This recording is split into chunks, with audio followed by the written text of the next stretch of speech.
welcome all of you to the NISAA Annual Business Forum 2025 organized by Northern India Steamer Agents Association and managed by the one and only India Sea Trade. Yes. Now that's a first. Now it's never come without the MC prompting. Can I have a loud round of applause? Can I have a loud round of applause? I've always had to ask, but Delhi is always very warm. Thank you so much. So it was on the 30th of December 1985 that the Northern India Steamer Agents Association, we refer to it as NISAA, came into existence and has completed 40 successful years. Yes. Mid-1980s was also the time when containerized trade came to North India and the first ICD was set up at Pragati Maidan, which was later permanently shifted to ICD Tughlakabad. Since then, NISAA has played an instrumental role in furthering the containerized trade from North India and has stood as a key player in dealing with the issues and challenges that arose with increasing trade volumes. NISAA's main objective is to work closely with various authorities involved in the EXIM trade, including Ministry of Shipping, Ministry of Commerce, Container Train Operations, Customs, CFS, ICDs and various terminals for the betterment of the EXIM traffic, which affects various member lines and the trade in general. NISAA is a non-commercial institution for the facilitation of EXIM trade. Northern India Steamer Agents Association has been actively working for the cause of the shipping agencies and allied industries. NISAA works closely with government departments, trade bodies and partners to enhance the containerized movements of exports and imports. It has represented many a burning issue, ladies and gentlemen, of the trade to the concerned government departments and has sought solutions. It is with this spirit of optimism that NISAA moves forward in aggressively solving issues of the fellow member shipping agents and the trade in general. It also plays a decisive role in helping the government in policy formulation that benefits not only the members of NISAA, but also in increasing the overall containerized trade from North India. NISAA Business Forum started in 2010. It commemorated with its Silver Jubilee celebration to mark the momentous occasion. As you may be aware, ladies and gentlemen, the shipping and logistic industry over the last few years has been witnessing massive changes in terms of policy reforms, building of better quality multimodal infrastructure, as well as radical technological changes. As this trend continues into the future, by 2030, the entire dynamics of industry will change, prompting the service providers to rapidly adapt to these changes and align their service portfolios in line with the new business landscape. Coming back to today's NISAA Business Forum, it brings us two powerful sessions in tune with today's theme. So what is today's theme? Sustainability at sea and beyond. Are we ready for seamless logistics with green shipping solutions?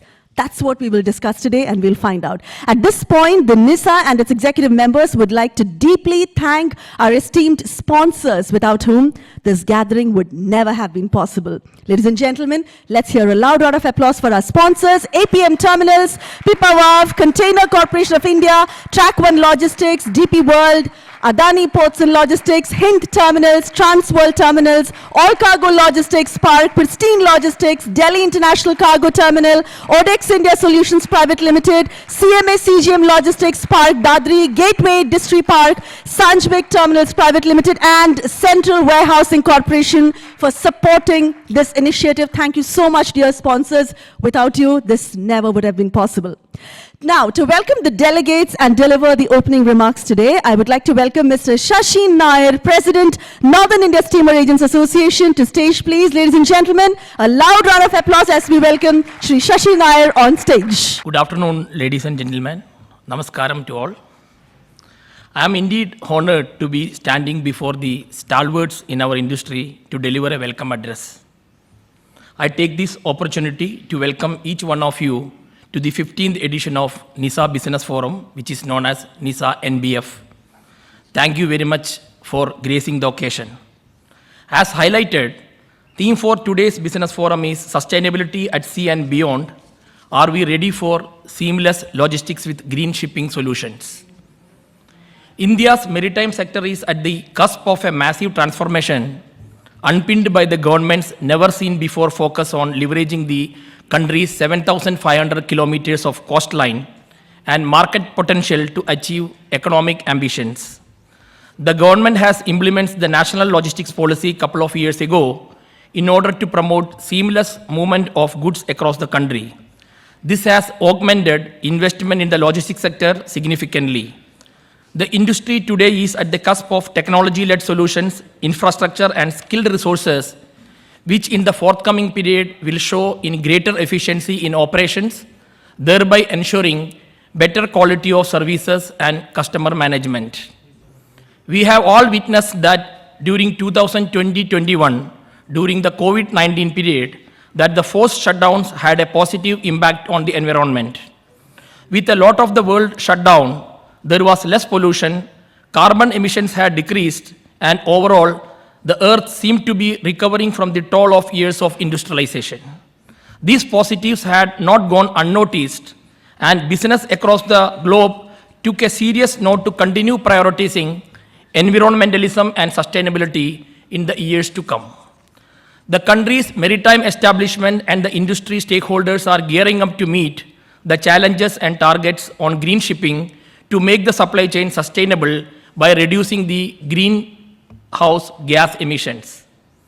The recent budget announcement has given the maritime industry a fresh lease of life. While shipping emits less than 3% of the global greenhouse gas emissions, it is way ahead of many other emitting industries. But that doesn't make the task less important.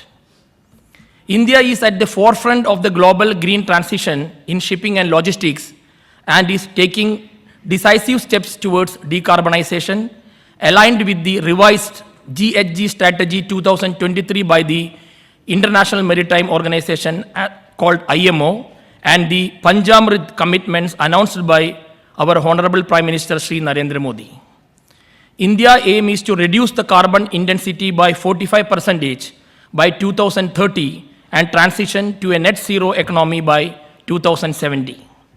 By now, it is abundantly clear that the pivot towards greening the global shipping industry is the responsibility of ship owners, shippers, charters, and the consignees and the shippers. Every one of these stakeholders must be on the same page. Same goes in logistics and intermodal too, with stakeholders like ICD, CFS, warehouse operators, container train operators, trucking companies, port terminals operators, etc. to adhere to these norms. A low carbon future also requires global cooperation, technology transfer, and equitable access to green finance. The implementation of the Harit Sagar Green Port Guidelines, integration of just-in-time logistics and shore-to-ship power systems will transform India's ports into efficient, low-emission hubs. At the same time, we must ensure that India's workforce is equipped with the skills required for alternate fuel operations.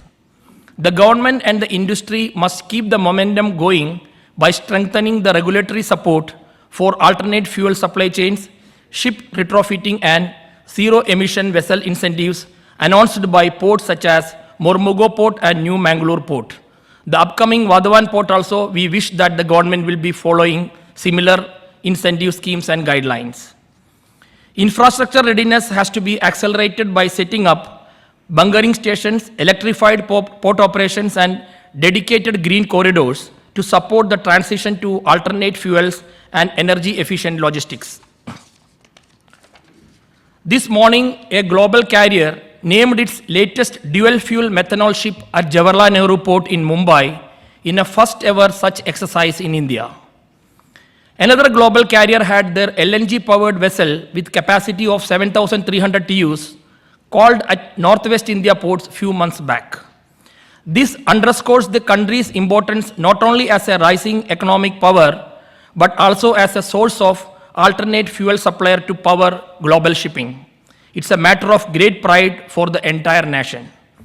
As we move forward, the government, industry, and academia must work in tandem to accelerate this transformation. The time for action is now, and India has the potential to emerge as a leader in green shipping, not only in Asia, but on a global scale. Specifically talking about our North India fraternity, our EXIM trade is also doing quite well. 2024, we have grown exports approximately 8%, which is 2% higher than the national average. Import was contradicted during the first semester, however picked up during second semester, and that also achieved phenomenal growth. Overall, the prospects on exports and imports looks positive for 2025 as well across northern India.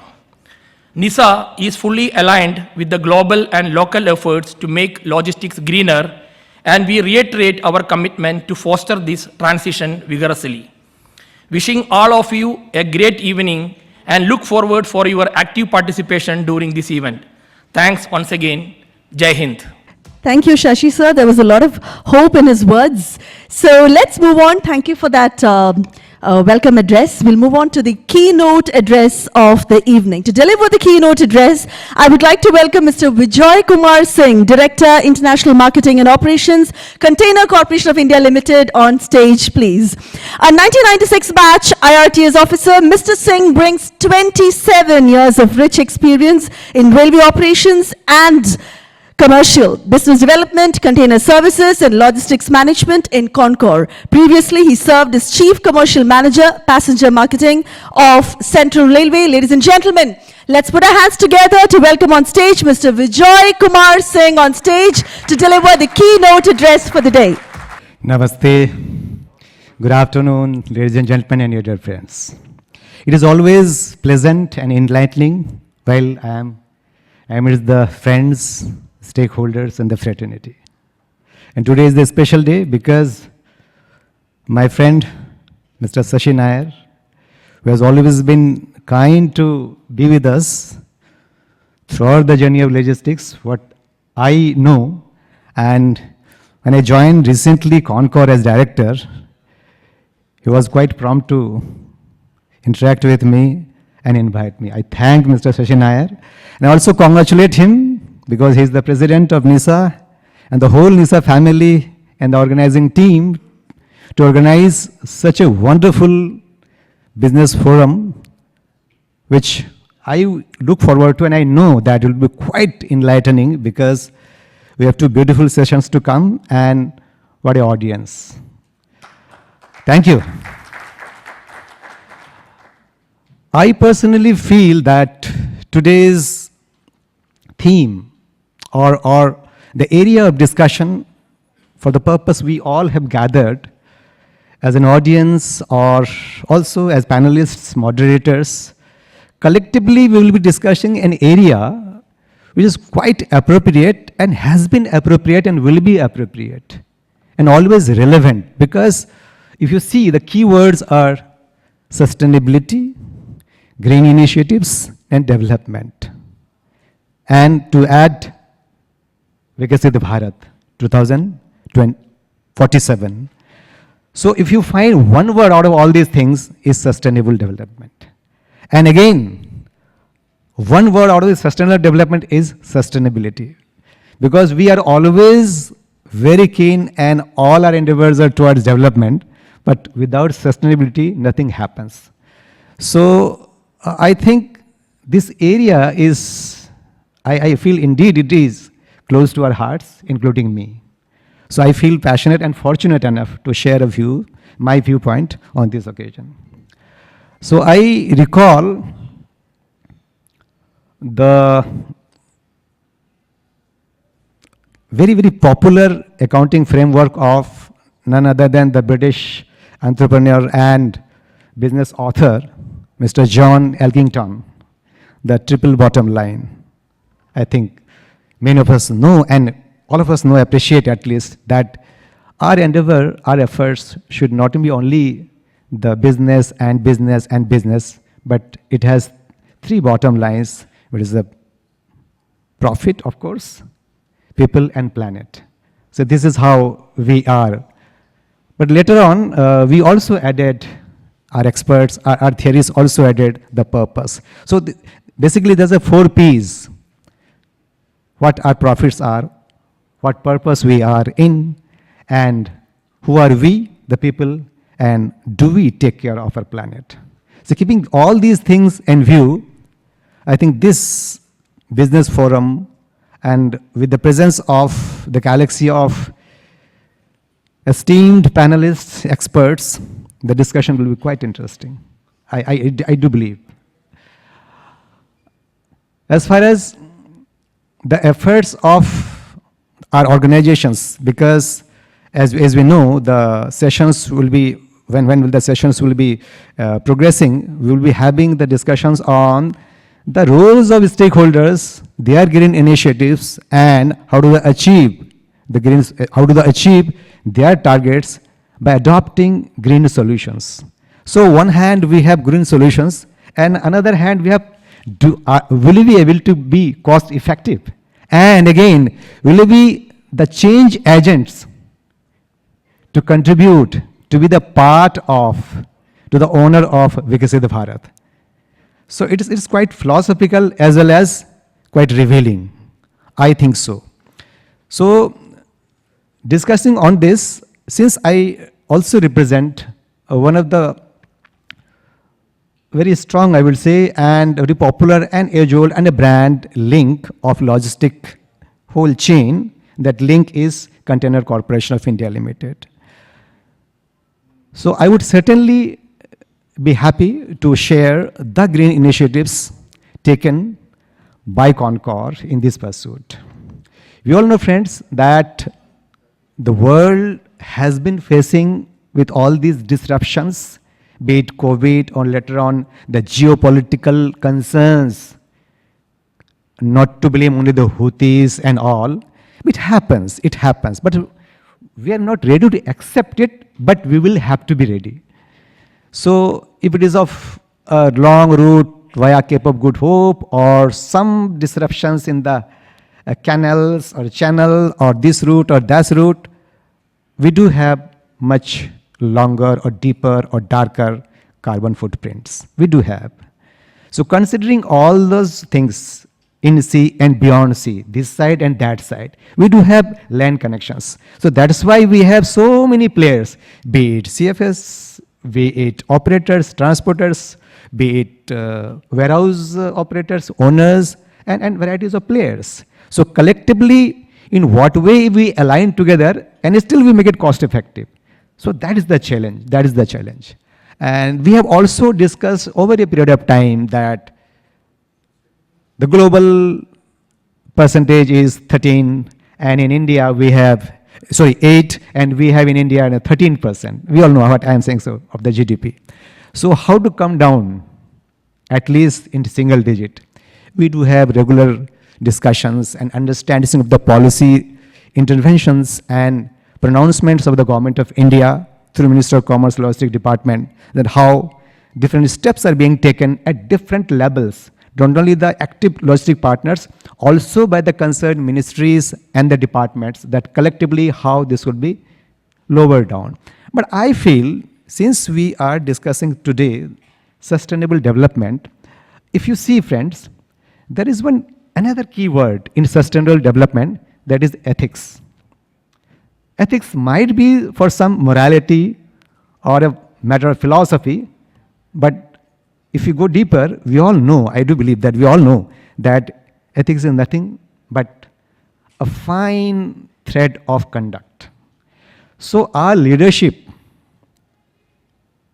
to achieve that ethical threads is very, very important. So that's why I also recall one of the very wise sayings. It goes that if it is to be, it is up to me. So in terms of sustainable development, green initiatives, cost effectiveness, or someone to add something for the betterment of the whole, is always seemingly that मैं तो अच्छा हूँ, आप क्या कर रहे हैं? What is the government interventions? Policy क्या हुआ? वे लोग क्या कर रहे हैं? तब मैं क्या करूँगा? So it doesn't happen that way, we all know. Because sustainable development, the first and foremost action and the wisdom is, if it is to be, it is up to me. मैं क्या कर रहा हूँ. तो that's why we all से कि अमिताभ बच्चन जी का वो फेमस डायलॉग कि मैं जहाँ खड़ा होता हूँ लाइन वहीं से शुरू होती है. इसका मतलब है कि अगर लाइन बनानी है लॉजिस्टिक चेन की तो फर्स्ट लिंक मैं हूँ. ठीक है, अगर ग्रीन लिंक मैं हो गया तो I do understand with much of cohesiveness, much of homogeneity, much of transparency, communication, the other links would be green. This is how we understand. Coming back to the green initiatives of CONCOR, the efforts of CONCOR is multi-pronged. On the one hand, we all know the basics of container corporation as not only the terminal operator and transporter and the business logistic partner, is a rail movement. So you all know, friends, 95% is a rail movement, and thanks to dedicated freight corridor of India Limited DFCCIL, that now we have started majority of the containers and the railway transportation, at least from the northern part to the western part, through the dedicated freight corridor. So with 100% electrification, with dedicated freight corridor, these are, please recall, these are very, very important big government of India actions. It's not easy. DFC is a big thing, global thing. And 100% electrification, ये मजाक नहीं है शायद. So we must appreciate that. So CONCOR is with them.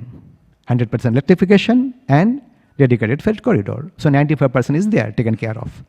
Now, how do we interact? So we all know that we have started double stack movement. So the throughput in it has. So without one movement, more of throughput, we can understand the carbon footprints. This is one part. Another part, how efficient our rakes are. So my fellow terminal operators or the rake owners must be appreciating that how we are going with much of innovation with RDSO, designing the new and innovative rakes. And the latest is BLSS. We all know that it has 48 wagons instead of 45 wagons. So we were earlier N rake, then BLL, then BLC, now BLCM, BLCS, now BLSS. So, and I do hope that with the pace of technological interventions and actions are being taken by all of us, and rather why we always look forward to and wait for something is to be taken by Indian Railways or RDSO or some, Tita Agarwala or so. We all, I think, are required to contribute, hey, what kind of rakes you will be designing for us. That is the active participation and communication. And I do believe that we are doing this. We have been doing this. So that is one part. Another part is the terminal management part. With terminal management, we have technological and infrastructure development. Technological, we understand technological upgradation with terms of system intervention, artificial intelligence, AI-based terminal management system. We have started at TKD. So it is again going upgradation with time to come. And we have also started creating infrastructure in collaboration with other green entities, government of India or private, for creating solar-based infrastructure development at terminals. Again, we have started electric vehicles for short lead movement, and we have also electrically powered RSTs, the handling equipments. So these are the recent solutions we are starting and hope this will go a long way to do. Earlier we can say 5 years, 10 years back, we were always quite impressive. कि अरे बिजली के गाड़ी से कैसे इतना माल ढोएगा 20 ton 30 ton. But you think, you discuss with any expert, they will say, hey, what you are saying? You are challenging me. So we always have to look forward to and welcome their innovative ideas. And not to repeat, I think in many areas we have discussed that LNG transport fleet, truck fleets. We have now with us more than hundreds, and many, many hundreds are going to be added in the fleet of our LNG trailers and trucks and horses.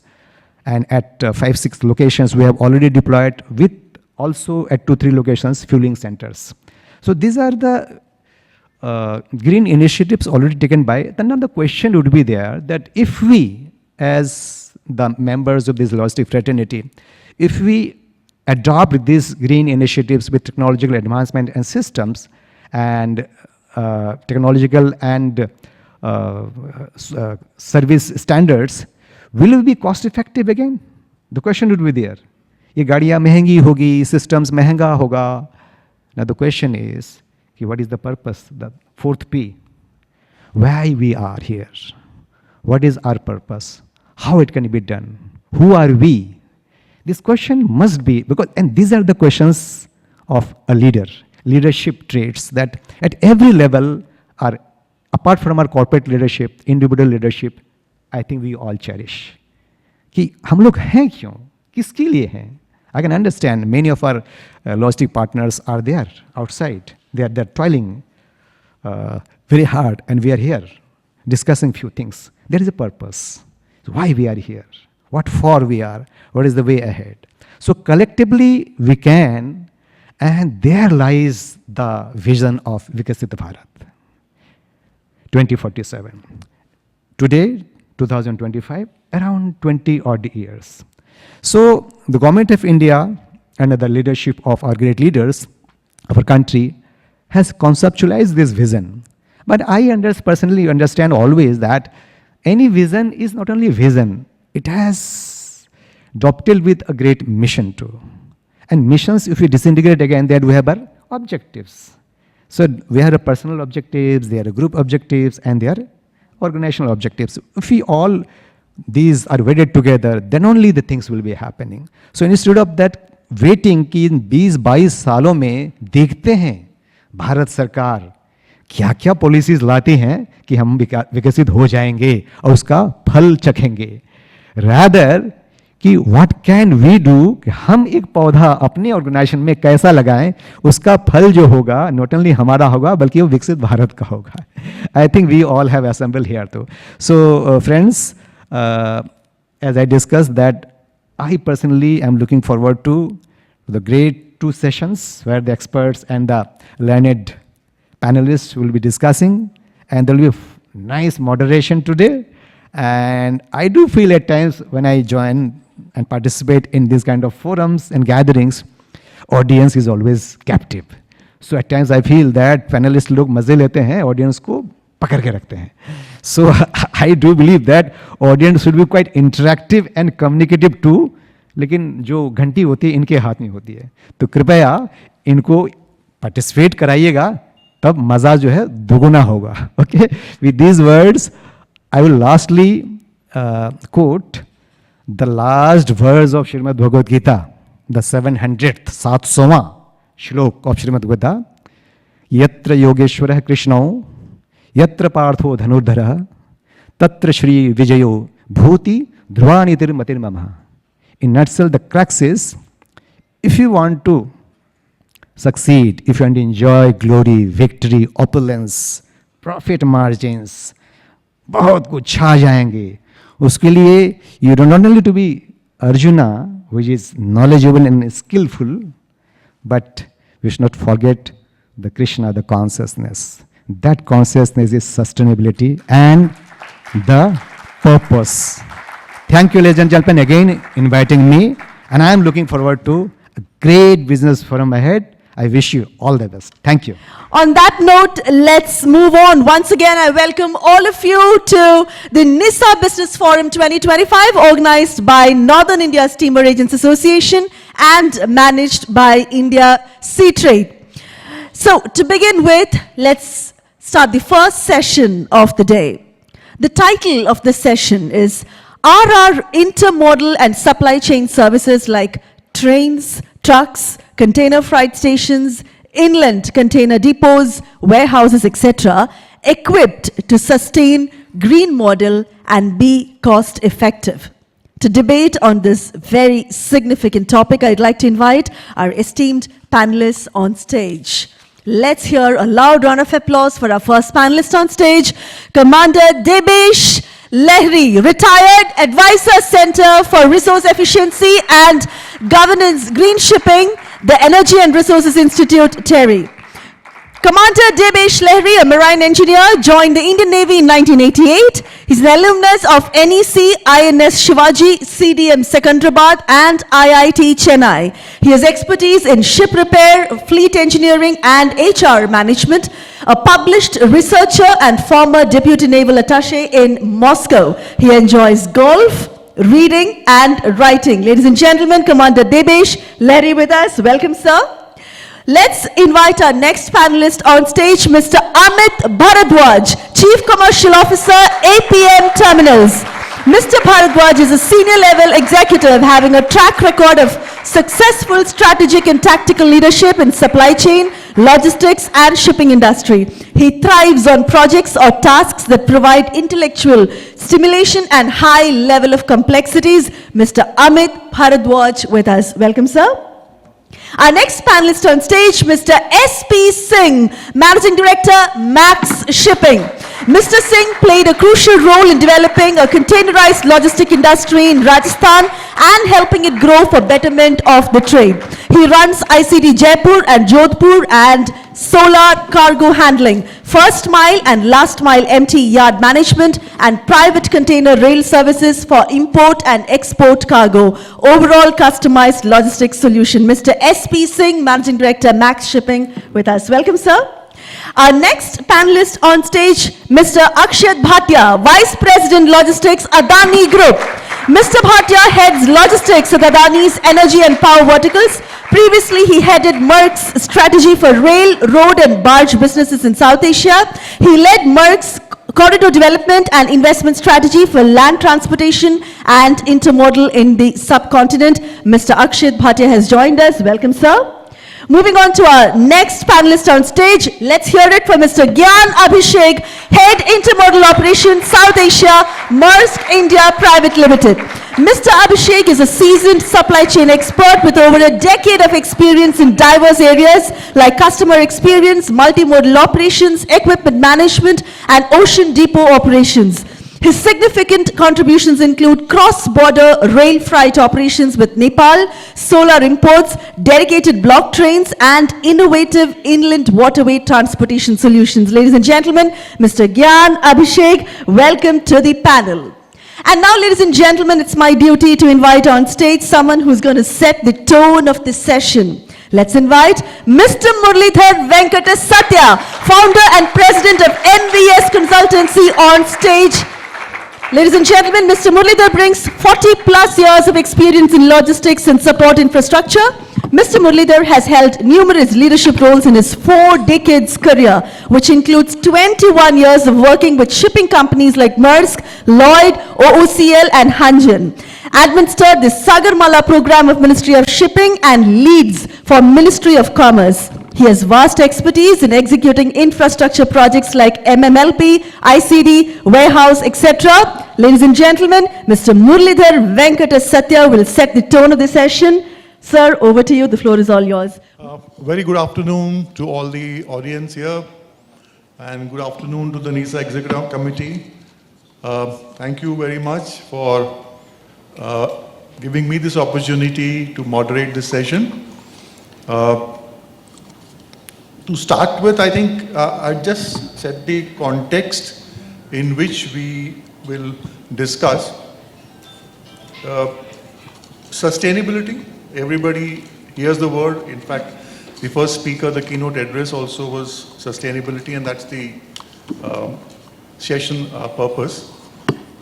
There are many sustainable development goals being set by UN, and based on that, the Indian government in the Ministry of Shipping set out the Harit Sagar policy.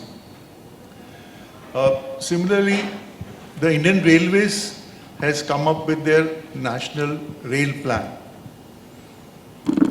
So, we talk about sustainability. We talk about these 2 plans of Amritkal vision till 2047.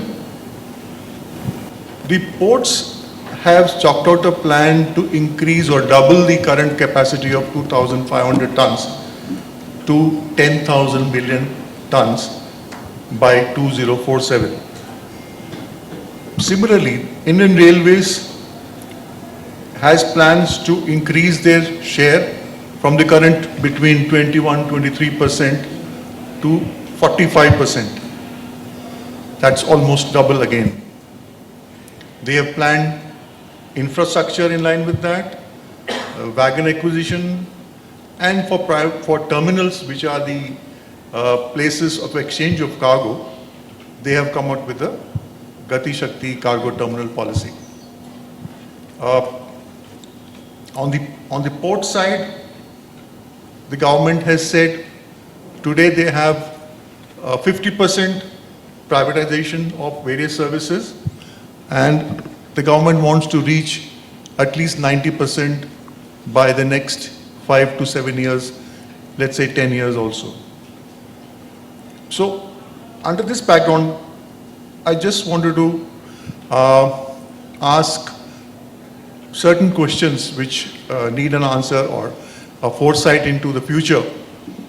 We have stakeholders from the port terminal, from the inland terminals, from transport, inland transportation users, and to my extreme right about renewable energy efforts already made.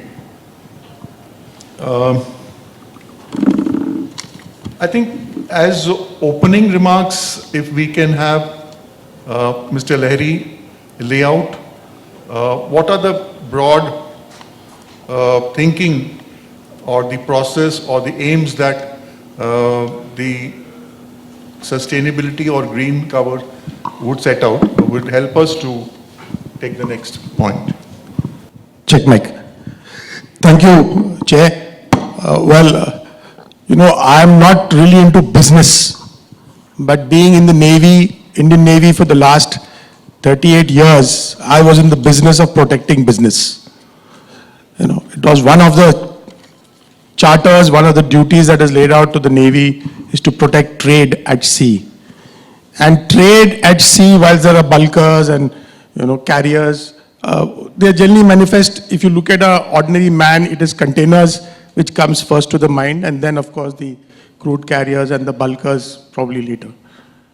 But on the 20th, that was about a couple of days ago, about a week ago, in Bombay, there was the Green Shipping Conclave, where the Union Minister and the Minister of State both were present, and so was the Secretary General of the IMO, which lays down all the rules and regulations insofar as international shipping is concerned. This Green Shipping Conclave was all about the future, as driven by what we now are calling as the Greenhouse Gas Revised Strategy Midterm, which is likely to come into effect from 2027. However, what needs to be noted is that at this moment in time, the world is still not decided as to what is going to be the future pathways for the fuel that is going to be adopted. There are various options that are being discussed. And why I'm bringing it to the notice here is primarily because I think all of you in this room are involved either in storage, in transportation, in delivery, in production, in some way or the other connected. So the four things which are being actively discussed, apart from LNG, that is, I'm not discussing LNG here, is biofuels, that is biodiesels. And amongst the alternate category, what people are really looking at, insofar as shipping is concerned, I think 2.89, 3%, less than 3%, so somebody wants to be exact, UNCTAD reports say 2.89 is the percentage of the global greenhouse gas emissions emitted by the shipping industry. So if shipping was to be a country, it would be somewhere in the 6th or 7th largest emitter in the world. So we are looking at biodiesels, we are looking at methanol, we are looking at ammonia, and in the future, we are also looking at hydrogen. Now, there are various categories, as you are all aware.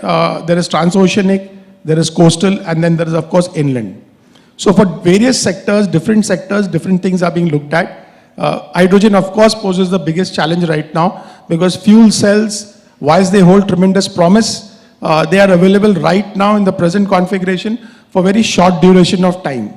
And charging infrastructure, the storage infrastructure, the transportation infrastructure, and most importantly, as the keynote speaker mentioned, if you look at people, I would say the capacity building of these people to have them trained and skilled. If you have to finally reach Viksit Bharat by 2047, a lot needs to be done in the next 23 years or so. So I am presently the advisor to the National Center of Excellence for Green Ports and Shipping. And this is a center which is under the aegis of the Ministry of Port Shipping and Waterways. We are actively involved, engaged with them in getting a green corridor going, both for methanol and for ammonia, if possible, and for biodiesels. Now, these are our immediate targets. So I would like to use this forum. I know this time is short and there is paucity of time. So I will not go on and on. But I would request any of you or all of you who are interested, there is a definite need right now to establish. Certain trials have already been done. DG Shipping has monitored those trials. I'm sure if representatives from those companies are here, shipping companies, they would probably know about it. Otherwise, you can always have a one-on-one with me after this session is over. And we are definitely looking for some partnerships from the industry. And there are certain challenges which needs to be overcome in terms of certification of the fuel, in terms of storage of this fuel, especially for biodiesels and all.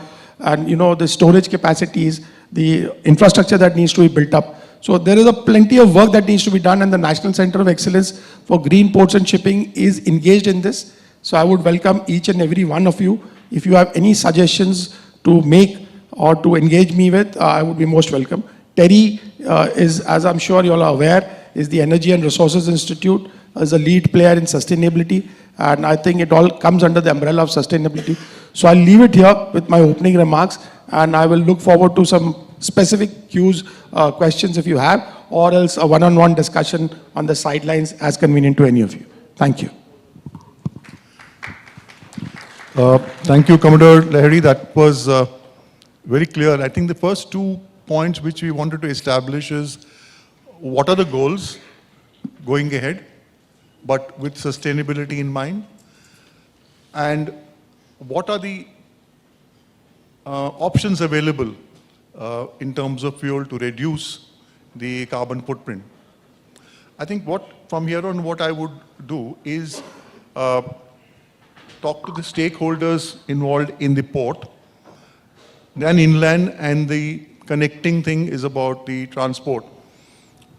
Let me start with the port and request Amit to speak on what are the current challenges you see for changing or for reducing the carbon footprint, and what are your plans going ahead to reach somewhere near the goals set in by the SDG, UN climate. And after that, probably we can go to renewable energy, and then inland terminals and the transportation connected with that. Amit, please start with the ports, please. Thanks, sir. Thanks, everyone. So it's very interesting that we start with the ports because in one way a port is very uniquely placed.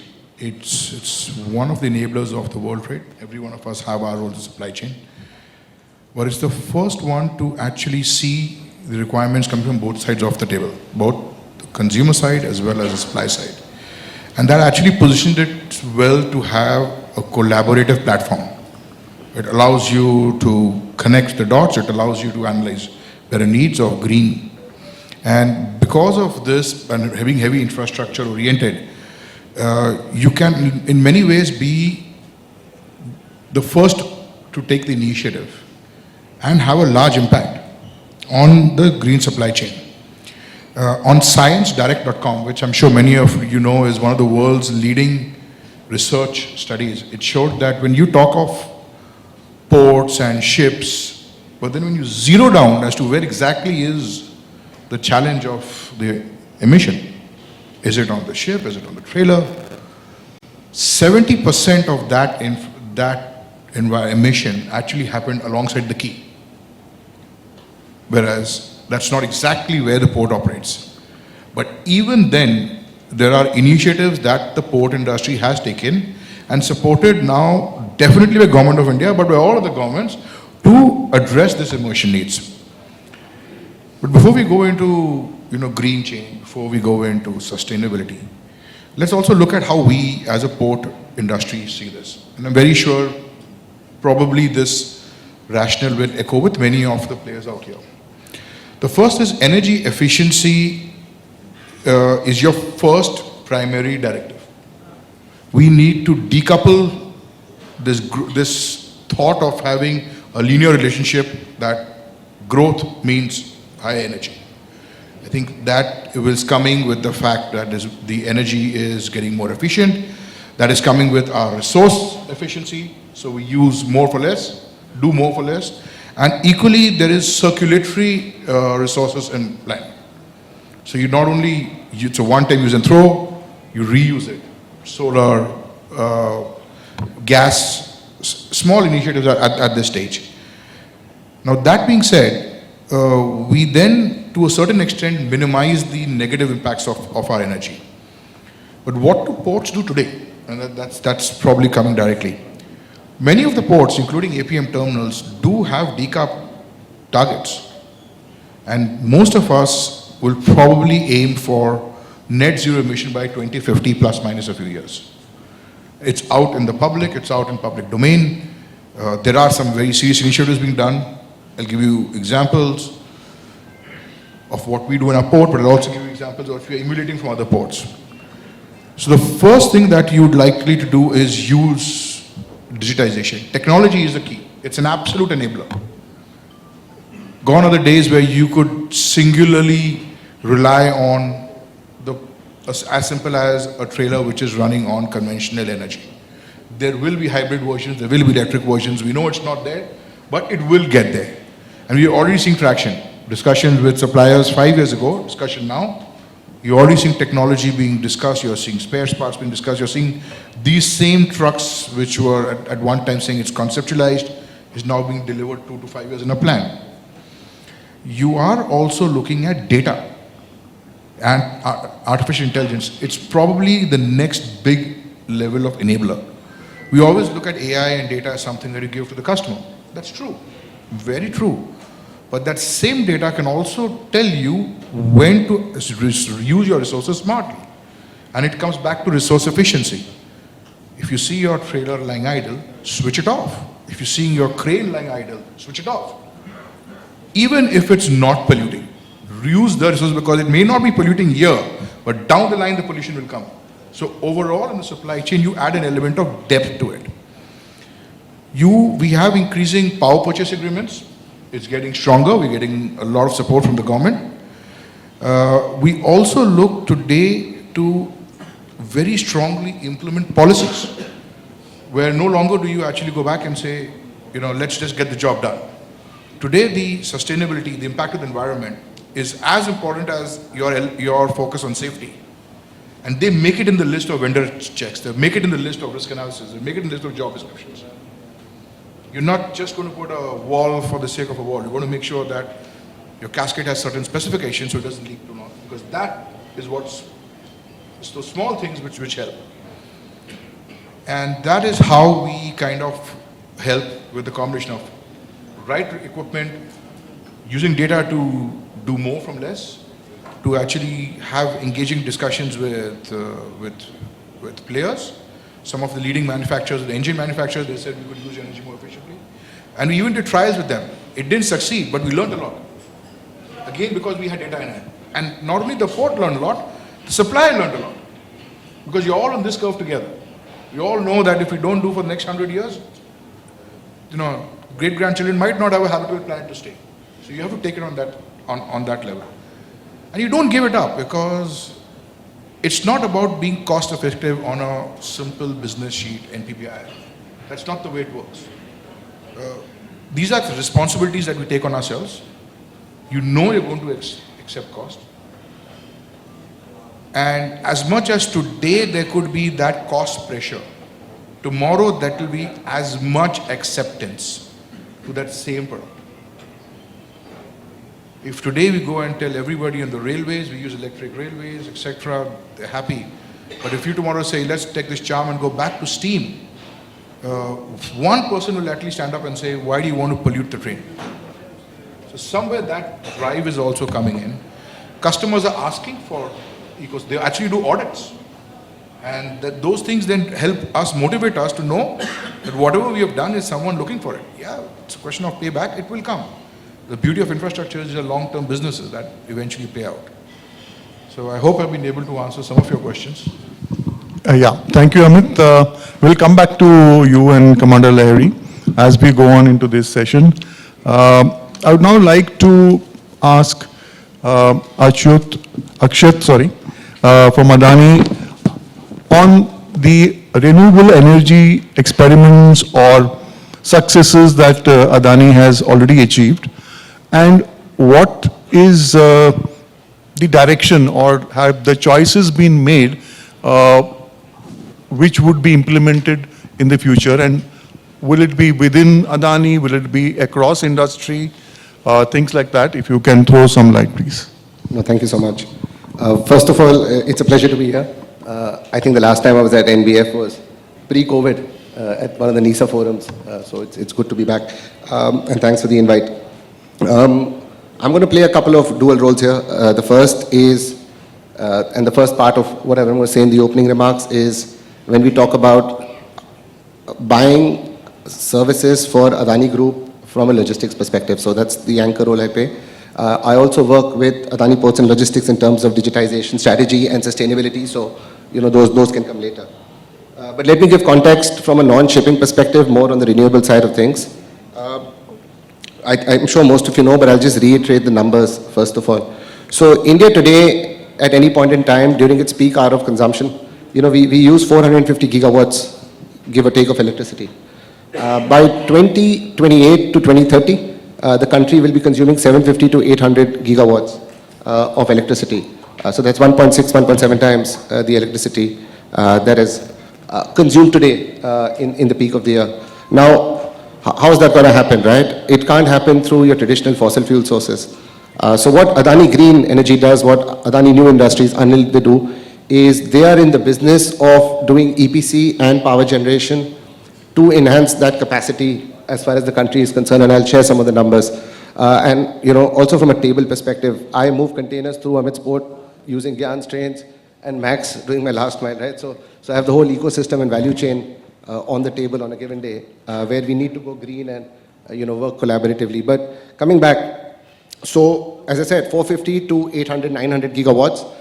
In 2021, Prime Minister Modi said that India will aim for 450 gigawatts of renewable energy by 2030. Last year, that target got increased to 500 gigawatts. What I can tell you, at least from my experience, and all of this point may not be in public domain, but my calculation tells me Adani Green plus ANIL will single-handedly do 150 gigawatts out of that 450 giga, which means 33% of all the energy that will be renewable will be put in by us over, you know, already done in the last 3 years and in the coming years to come. In fact, today there is a news article where AGEL has announced that they have hit 12 gigawatts of renewable energy, which is almost more than 10% of the total renewable energy in the country combined, right? Of course, right now, as of this moment, that includes hydel power as well, but of course that definition will change in years to come. Now, out of that 12 gigawatt, very interestingly, 8 comes from solar, 1.5 comes from wind, and the rest is hybrid. So these are parks where, you know, both kinds of energies are being generated together. Now, where is this energy being generated in India? If you look at the photovoltaic map of India, it's largely, you know, on the border with Pakistan in Rajasthan and Kutch and Gujarat. Wind has always been a big source of energy in Karnataka, Maharashtra and Tamil Nadu. But you're also seeing states, especially UP, Haryana, largely led by private enterprise, which are now seeking energy, which comes from the national grid, right? But also looking at EPC projects and IPPs in those states, right, where we will hope to supply. The other interesting shift that I'm noticing is, historically, a lot of the imports that we were bringing in used to come in from the Far East, you know, and then we were largely assembling them here. A lot of the shift in the supply chain is now going domestic, right? And I think that opens up a very interesting game for the container train operators, for Concord, and for everybody in the value chain, right? How do you offer solutions to the growth of domestic cargo that the country is already witnessing and will witness in the next, let's say, 3 to 4 years. And of course, rules and regulations need to be adjusted a bit for that. But today, what we need is availability of containers, more collaboration, if you ask me, between the rail operators, right? Because everybody's saddled with the same problem. I have cargo one way, so I'm not going to run the train because it's going to come back empty, right? And I think that opens up a very interesting space for I think the private operators to work with each other, and dare I say, look at combining your assets to work in areas where you need to compete. And also, I think for a company like Concord to kind of take a leadership view of this in the country, right? And if not pledge, then at least share their assets with the larger ecosystem so that, it's more of a collaborative effort. So, that's the first part of it.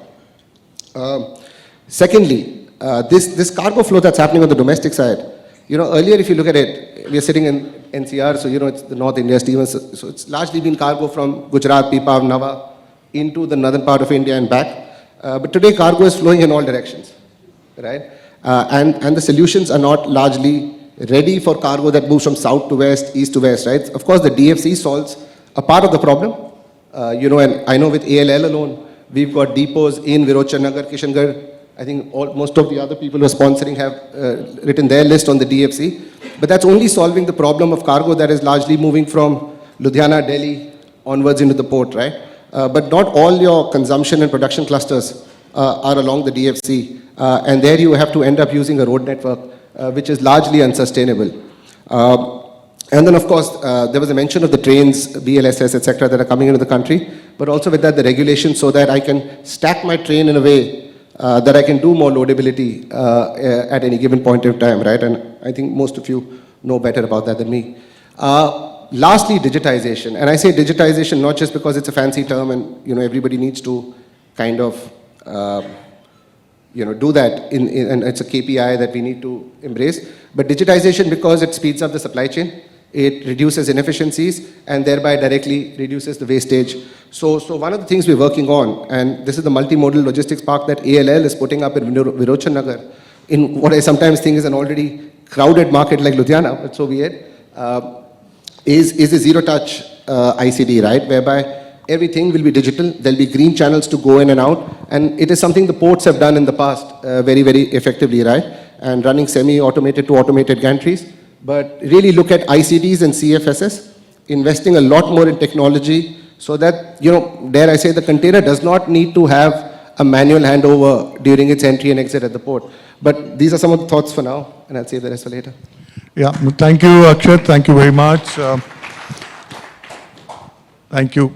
I think now moving from the port, let's come to the inland terminals. What is the let's try to understand what is happening in the terminals today. How are they looking at measures to reduce the carbon footprint and making their operations more sustainable? I think SP Singh, I think you can talk about the terminals, what you are doing in your terminal, what you have seen the terminals around, and how do you see in the future the changes will happen? Good evening. Thanks NISAA team to inviting me here. And I am representing Rajasthan, basically Jaipur, Jodhpur. We are mainly working, and plus we have extended our handling operations to the other ICDs with the principles like DP World, Adani Logistics, and we are working with this. So practically handling and transportation, which is our core subject, and electronic like sustainability and the green energy, which we talk of. I think there is a lot of things to be done. All the stakeholders are here. The green energy like electric vehicles deployment is still a challenge. Policy, framework, finances, all are not streamlined. So that is the portion I am saying from the ground level. Maybe the principles like Akshyat and PRCL, they know at the corporate level different, but as a service provider, as a tool into the industry, what we are facing. Recently, we done first reach stacker, electric reach stacker we procured and deployed at DP World, Pali. So the main problem was that no financer was ready to finance that equipment. It took a lot of efforts to convince the financiers to believe in the product and believe in the government policy for sustained energy. And the manufacturers supported us, even they given the trial. I like to share this experience because this is maybe interesting for all of us. There was a manufacturer who was on a display of the e-reach stacker at the exhibition. I went there and I said that can you give how it will perform? We are very doubtful whether it will perform, how it will be cost effective. And he offered me trial version. You trial for 7 days and then decide about it. So I requested my principals, DP World, that the one manufacturer is ready to support and we are as a contractor, we want to deploy these machines. First challenge we faced, electricity power. It requires 630 watt for its charging. And in the terminal, the voltage was not available. It took a while to generate that 630 conversion from 240 or 430 to 630, and it requires a lot of money to convert it. So first, ultimately, after 10 days, the electricity was established by the DP World, the full of the 630. So second problem, as I said, was the charging was in 1.5 hours, they were charging it very well. But now problem came with the finances. It is a high cost, but 1.6 times costlier than the diesel one. So financer was hesitant to support it. So we approached the government authorities, banks also, the senior levels also, that you say the green energy, when we are ready to put the green energy, there is nobody to finance us. But lately now, after 1.5 months working, now they are ready, they financed it, and now the product is or already running. With green energy, I can say, we have a live data also. 27% was the efficiency. If we spend 100 rupees on the diesel, this electric cost was 27 rupees only. Terminal operation, the efficiency was 10% more. 22 moves it was doing in 1 hour. Generally, diesel 18 we take. So that was the efficiency. But the challenge is, at the late, the government, regulatory, finance, and all other stakeholders had to come together. For terminal, cost effectiveness was there, but hesitant to invest first. That who will invest, why to, and then when there is a cost difference. And the cost, as I discussed with the manufacturer, they was asking that a lithium battery, which is when India will produce lithium battery, only then the cost will be down. And then it will be lithium will take at least what given by manufacturer, that lithium will take 3 years to come to India. The manufacturing in the south somewhere they are starting a plant. At present, the battery cost is 80 lakh rupees. So it must be coming to 25-30 lakhs once the production is on. So that much of cost difference is there. All stakeholders are here. So I am just wanted to produce this case as a model case that what a real problem is. That everything has to be aligned. The battery manufacturer has to come. Electric, then the reach stacker manufacturer has to get the battery. Everything has to run the system. The government and all other stakeholders need to come together. The practical problem faced by me, and I think this was the right forum to where I can share the real problem, and deploying the first reach stacker by a service provider to a principal in North India. So that was in Pali. So, and even when we tried for the transportation also, Like Concor or you have bought the trailers and you can do. But for as a service provider, it is real challenging for us. RTO registration, there is no clear-cut policies. When we say to register for the RTO registration, they are not sure about what tax percentage they want to do. Exemption, how we'll get. The subsidies which they say that they will give, it is not clear. These are the practical problems which a terminal, when we work as a terminal operators, agents, so we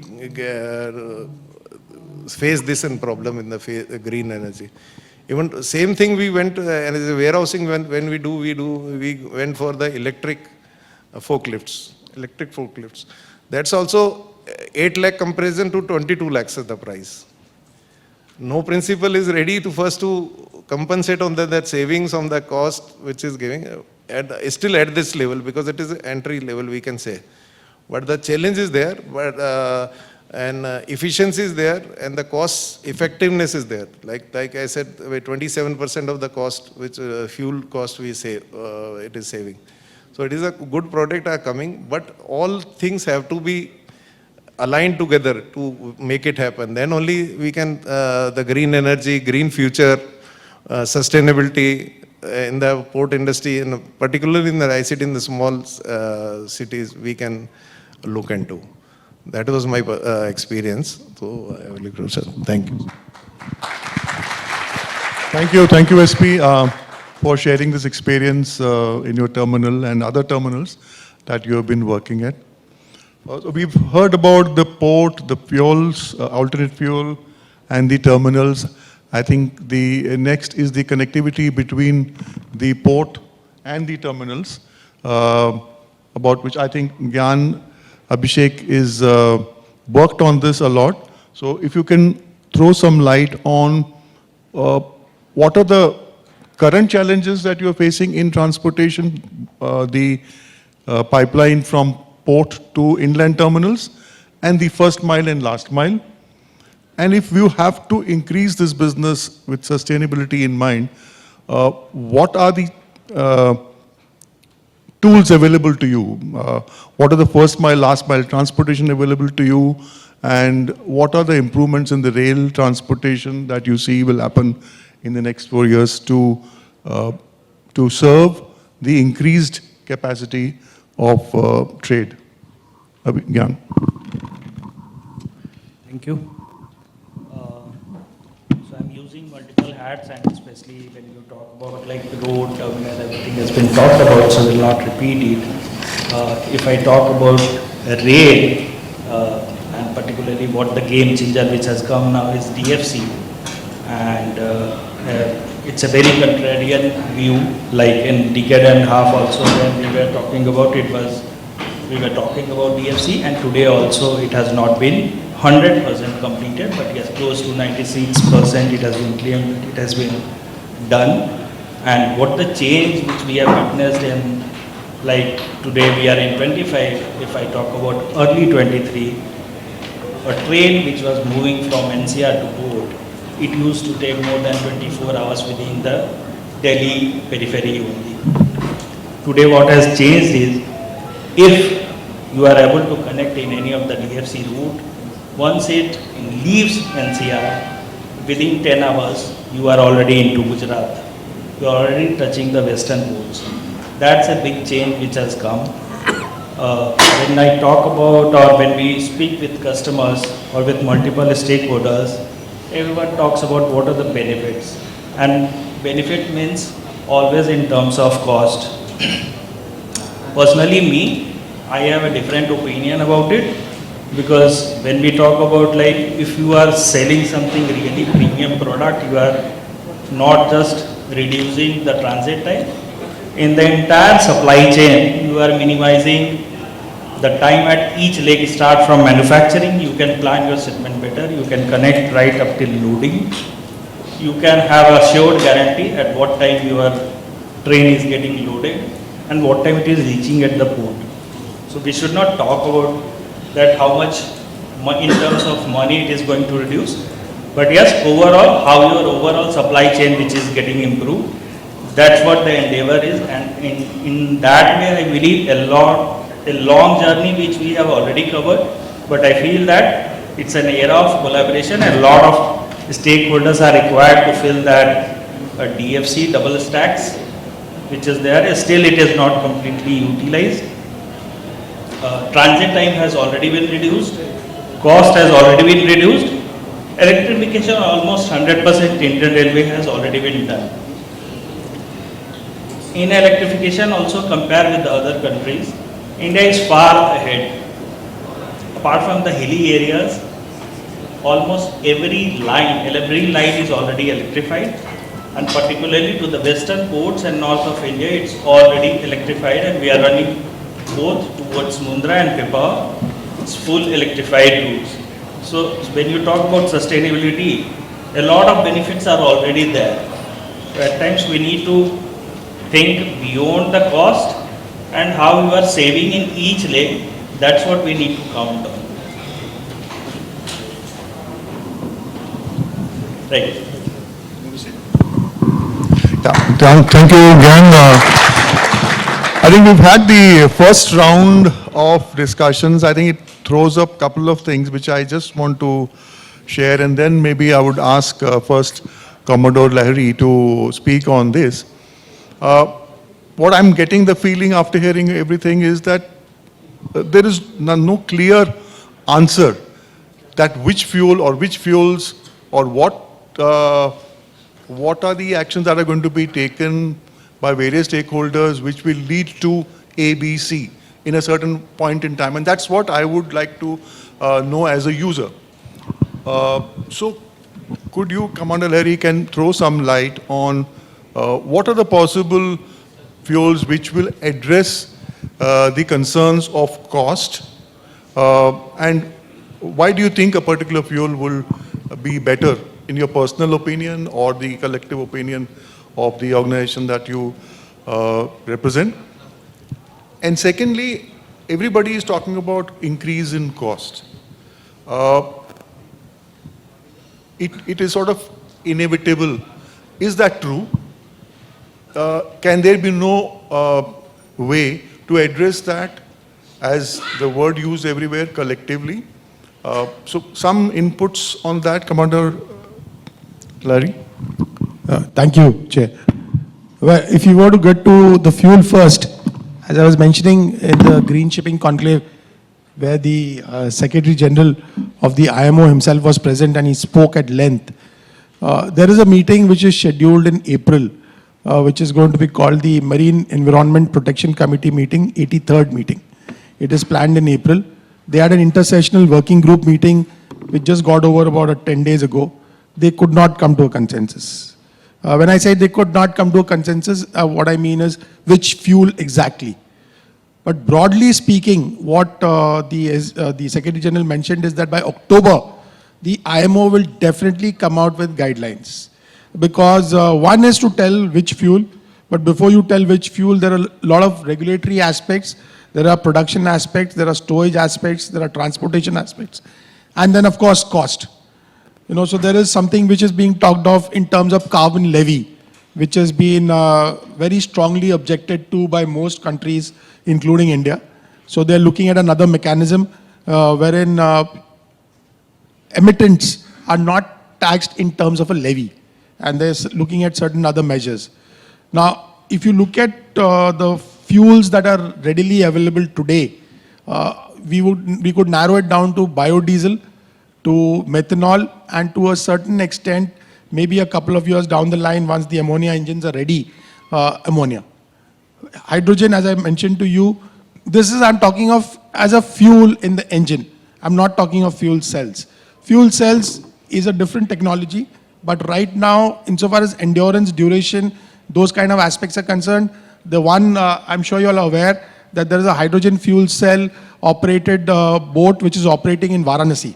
But it can just about operate for about 6 to 8 hours, for every charge. So that's the kind of endurance that it has. Ammonia, we are all aware of ammonia because ammonia has been handled in the shipping industry as a cargo for a very long time, despite its toxicity, despite its corrosiveness, despite its safety aspects. Because the amount of ammonia that's used in the fertilizer industry is phenomenal. So ammonia has been handled by shippers, but ammonia has not been used in engines per se. There are some trial runs happening. There's already a trial run happening in Korea. There are some engines which are likely to come forth by, I think, the second or the third quarter of 27. And there are methanol engines again. Now, when I say methanol engine, it's not pure methanol. It's a dual fuel engine where you need a pilot injection and then methanol takes over. Same thing with biodiesels. So these are the biodiesel has been tried out on, I think, if I'm not mistaken, by Ambuja and I think by another Tata firm. They have used biodiesel. There have been some voyages done along the coast and it was monitored by the DG Shipping. The results are encouraging. The cost, which was another query, the cost is higher. The cost is higher. And plus, of course, you are all aware that the extent of the biomass that is available, again, you get into that circular question that is it worth? Because there is a competing interest, mind you. We are talking from the shipping industry point of view. There is also a very aggressive drive for something called a sustainable aviation fuel. SAF is being very, very aggressively pursued. And most probably, the amount that is there, it is going to be a very tight balance between where it will finally go. So if I was to put my neck out and say, I would say that, methanol, I'm not, as I said, I've discounted LNG because LNG is already in use. There are some LNGs which are taking place, but it may not be sustainable in the long run, is what the industry feels. So it is going to be methanol for a while. And then, of course, people are looking at ammonia, and then comes hydrogen. Hydrogen is at least as an engine fuel. I'm talking as an engine fuel. Hydrogen is at least minimum a decade away, nothing earlier than. And decade is also being very optimistic, But there are aggressive plans I'm talking from the Indian perspective. There are aggressive plans. I'm sure Adani. We recently had some interaction with the leadership of Adani. Adani is looking very actively at bunkering. Both ammonia and India becoming a bunkering hub for both ammonia and for hydrogen. So the cost is very high right now compared to the diesel. But then if you have to balance it out with the emissions, presently the ministry is ready for the trials at least, the secretary has assured for the trial runs that he is willing to subsidize the cost for those. So we are reaching out to the players, and anybody in this room who is willing to do the biodiesel run or the methanol run, most welcome. Please get in touch with me, and we could facilitate that. And the ministry has assured that for these trials, to start with, whatever are the excess that has to be paid, when I say excess, in addition to what one would have to pay for diesel, that would be borne and that would be subsidized so that we come to some more conclusive results. So these are the two things that were very pointed questions insofar as the fuel is concerned, and the cost is definitely high. Plus, mind you, the ecosystem still needs to be developed because there are storage issues, there are toxicity issues, there are corrosiveness issues, there are issues of transportation. If you are storing it as a gas, there's a problem of energy density, and then if you get into liquefaction of that, you have a bigger challenge because liquefaction of hydrogen requires cryogenic temperatures. So there are these related issues, high pressure, special materials to be used. So all these are factors which are going to add on to the cost. So, but there is research going on. Firms are increasingly I would say, invested into this. And I think there is a way forward. It will come about. But as of now, today, I think it is biodiesel and methanol to start with. Ammonia maybe a couple of years down the line, and hydrogen in the distant future. Thank you, Commander Lahiri, on these two aspects.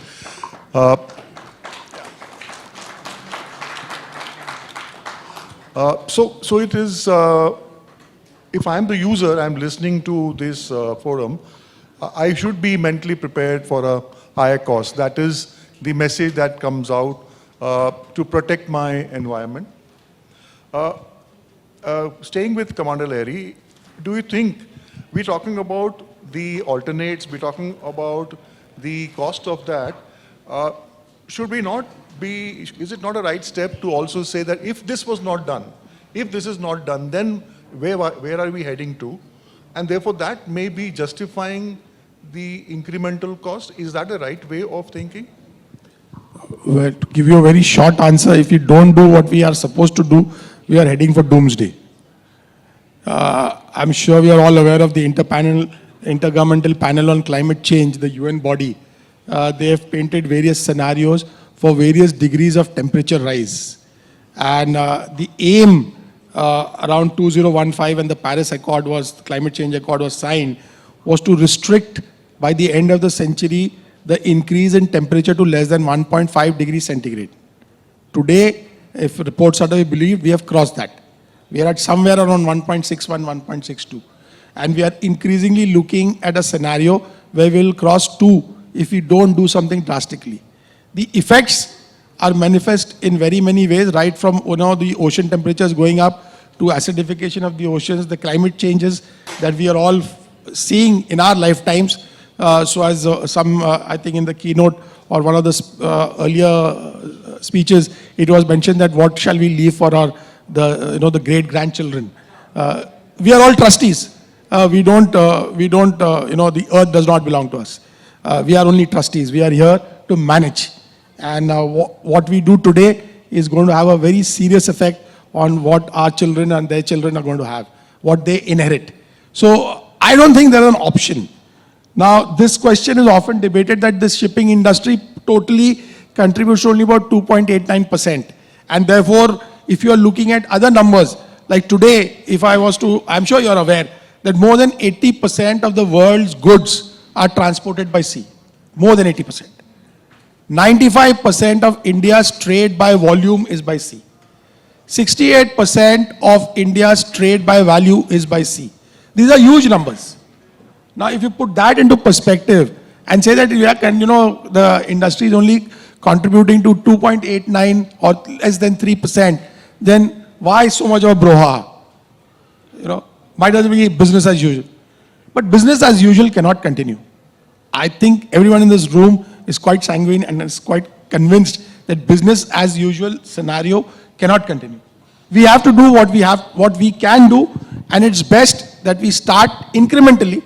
As the keynote speaker again mentioned, from the triple bottom line to the fourth one of process. But people, planet is very important. People are very important, and it is us. We may just about escape the most serious adverse effects in our lifetimes. But I think about what we already see in terms of climate change and the many effects. We are not even talking of climate-induced migration, which is going to become something which is going to really come to hit us very hard in the years to come. Because about 50% of the world's population lives in about less than 100 kilometers from the shoreline. And with the sea level rise that is predicted and the kind of temperature changes that are happening, it is not a scenario that one looks forward to. So we need to do what we can do. So I don't think we have an option. We have to do what is the best possible situation. The government is fully involved, and some figures were mentioned in terms of renewable energy. There is another technology where renewable energy today, we're not discussing small modular reactors. Hopefully another 8 to 10 years down the line, there is already a thrust in the budget towards small modular reactors. It will develop, it will mature further, and hopefully in the next about a decade or so, small modular reactors will also become a reality. And therefore the renewable energy sector is going to get a boost. We have some very ambitious aims. 2070 is when we plan to go net zero. And hopefully before that, the various targets that have been laid out in Panchamrit, we are aggressively striving towards it. So I don't think there is an option, sir. We have to do what best we can do. Yeah. I knew this answer, but I still wanted to ask this so that there is a reiteration of the future in front of us. There is no escape. We may try to reduce the cost, we may desire to reduce the cost, but at least in the foreseeable future, whatever we implement, world over there has been no consensus on fuels being used. So it is still a long journey to go ahead, but we must go on. At this juncture, I just I hope I have some time left for a couple of more questions. I again come back to the terminals, and Amit, APM Terminals has many terminals across the world. Is there some learning from those terminals that we could bring to India, and are we doing that? And how do you see that panning out? Not necessarily APM terminals, there could be some other terminals which you feel you can imbibe some from them and bring it to India. Thank you. Thanks. In APM terminal, Palin should have said, good question. But it's true. And I'll answer that in a couple of ways, and I'll also show you what we have done at the port itself. So yes, not only have we learned globally, but we have implemented that in India. One of the things is, and we spoke about less energy, we spoke about resource cycling, we spoke about doing more with less, or doing the same, or doing more with the same, or doing more with less, is one way of being energy efficient. Now, what does that mean, and how do you do it? We at APM Terminals have, over the past 5 years, maybe even 7, somewhere around 2018, 2019, started a transformation journey. That transformation journey took the lean way of working very much to our heart. When you take this lean way of working, you basically look to eliminate all sorts of waste. Now, that waste is not just in terms of a KPI improvement that you say, okay, I have to do X things, now I'm doing an X minus thing, or I have to do save this much, now I'm saving more, I have to do more with less. It's about the methodology that you adopt in culture. Today we really look at lean. We train people, we are certified lean operators ourselves. We can do PSMs, we can dice, you can, which is, you actually have training sessions on root cause analysis, parental analysis. So anything that you want to do is very scientifically done. Outcome of that today is that it shows in the financials. If you do it scientifically, it shows in the financials. If you are able to use less resources, it shows in the financials. I think we just have to say, it was out in LinkedIn that last year APM Terminals had the most profitable year in the history of its course. Now that showed one. But let's also look into what we're doing locally for our customers, what we're doing right now. As I said, 70% of the emission controllers along the key, we took it upon us, and this was not asked by our customers. Customers keep asking about, if you ask anybody in our business here, the first thing they'll say is, you can give me for free, great. Second is, you can give me back money, great. That's the way it is, that's the way logistics works, but that's not what we did. We, on our own accord, took to reduce the number of port hours stayed at the terminal. It was not driven by a shipping line. It was something that we knew we had to do because it's an outcome of the lean process. You have to lose the lean tools and techniques. And the lesser the ship stays alongside, you're directly impacting the 70% emission alongside. Proof in the pudding, 2024 to 2022, we have had a port hour stay reduction, vessel to vessel, TU to TU, of 23.8%. That's a very good number. Now that's the kind of productivity improvement that we have gone. And it's not going to stop there. It's going to go further because you don't get a 25% reduction on port hour stay by just planning. It's collaboration.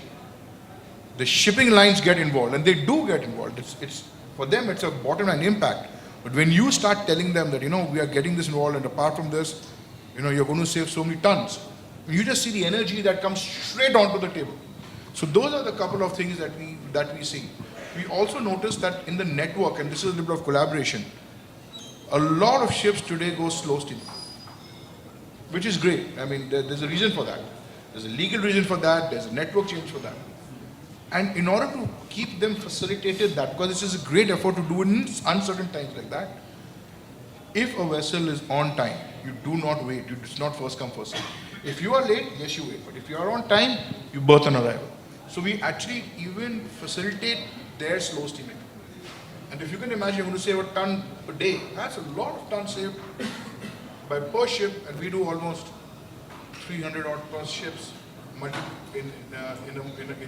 a month, and then you start multiplying it by years. So, there is this corporate culture that we have driven. The culture addresses work, the culture addresses processes. The way we work directly impacts not only what the customers like productivity, but has a direct impact on emissions, has a direct impact on control. And I think our management is now taking to even look at it to the next level and saying, what can we do to make it better? Do we take electric, which we have done globally, and now it's a pilot that we are studying at Pipavav. Do we now take to do electric standards? There in Tangiers, it's then Rotterdam. Does it make sense out here? Because there's also an element of financial element. But if it does, then can we copy those business models, copy those maintenance models, can we copy those risk assessment models? So that everything, when it's done, is done in a very composite way. So yes, we are doing it. We have done it. It's been delivered to the trade. I mean, 20% for 3 years of turning around faster, I think that's a lot of potential. Amit, that was lovely to hear things that are being done there. A little bit curious or wishing that the terminals of the world, can there be an association, whether it's Indian context, whether it's a larger context, wherein the experiences, thoughts of how to address this larger issue? Is there a forum like that? And is it being talked about formally or informally? And is APM part of that? If you can, if there is something like that, I just wanted to know. I'm not sure if there's a forum, but outside of the compliance norms that you normally have terminals subject to, there is very recently, I think there was some sort of a very high level discussion of APM terminal and DP World that actually goes and says we share all these operational excellence. And in that operational excellence, you will get emissions. You will get inventory control.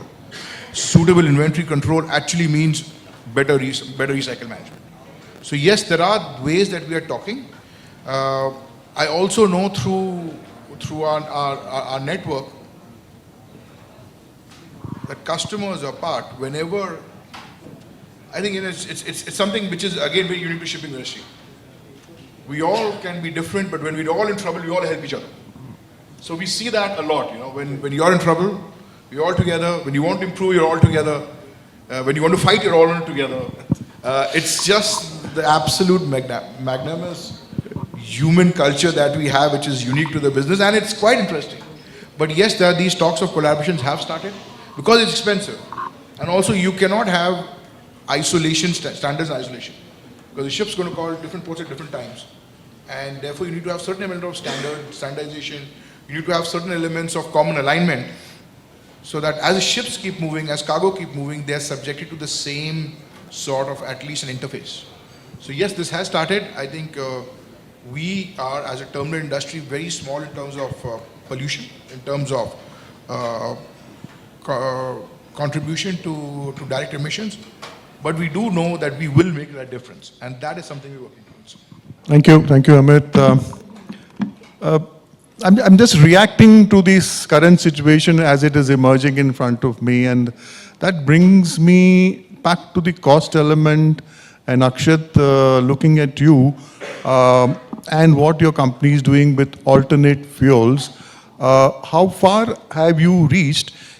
And can you, at this juncture, indicate or answer what is the per unit cost incremental in a vague way? Is it possible? And how are you actually going forward to decide what kind of fuels would be more produced more because they would be the better ones? Akshyat? No, first of all, Amit spoke very well about the efficiency. So I'm assuming you've lowered your cost and you will pass on the benefits. No, not. I think we can break fuel into three parts. The first is the shipping fuel, which Commodore spoke about really eloquently. The second is the current solar energy that we use, and third is the battery energy and the lithium iron for transportation and rail eventually that we will use.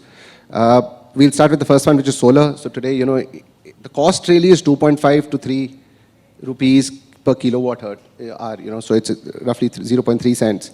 But the problem in India is that the order book, because of data centers and everything, is far higher than the generation that is coming out of the renewable parks today. And companies like Google, just to quote an example, and others are really willing to pay that premium above the PPAs that the government has signed. And then, the private people who are generating the electricity are therefore more willing to kind of go there, right? Now that begs a big question for the shipping industry, right? When you have terminals, ports, because funnily enough, they had the first chance to sign PPAs many years ago. Some of them did. They put the solar panels on top, but a lot of them did not move at that stage. And I think that's the cost you have to bear now if you believe in the concept of sustainability. But that said, long run with the generation that will happen, this cost will eventually come down. And the efficiencies are seen over a period of time and not instantly, right? So going back to the example of the electric forklift, you will not see it in the first year, second year, but over a period of time, if you look at long-term capex spend, it will definitely be cheaper than looking at the OPEX model that you're probably comparing it against on diesel and other fuels. The second part is very interesting also. Somebody mentioned lithium iron, right? We actually imported lithium iron last week for the BESS concept, which is battery energy storage systems. It's historically been imported largely by the automotive segment in the country. Now you're seeing companies, inspired by other nations. India is now getting very heavy. In fact, this year's budget, I think the biggest topic was battery energy storage systems. And we are actually trying to figure out how to import it because there are different duty structures. But if you import it as a project that generates electricity, it goes down to 7.5% with BCD, right? And that's what brings down the cost. Because today what's happening, let's look at example for Khavda, where the aim is to currently is generating 3 gigawatt, but eventually 30. During the night time, the energy is wasted, right? And that storage will require, I was just calculating the other day, at least 16,000 containers, shipping containers worth of storage systems to capture that electricity and then reduce the cost. And then, that's one part of a project which is Khavda. If you go across Dholavira to the Great Run of Kutch, where the government has announced the green hydrogen project, right? We're already starting to move on it. Of course, I think operations will start next year. And you're right? I'm a little more positive about things, optimistic. So I think in the next 4 to 5 years, we should see some pipelines moving to the port.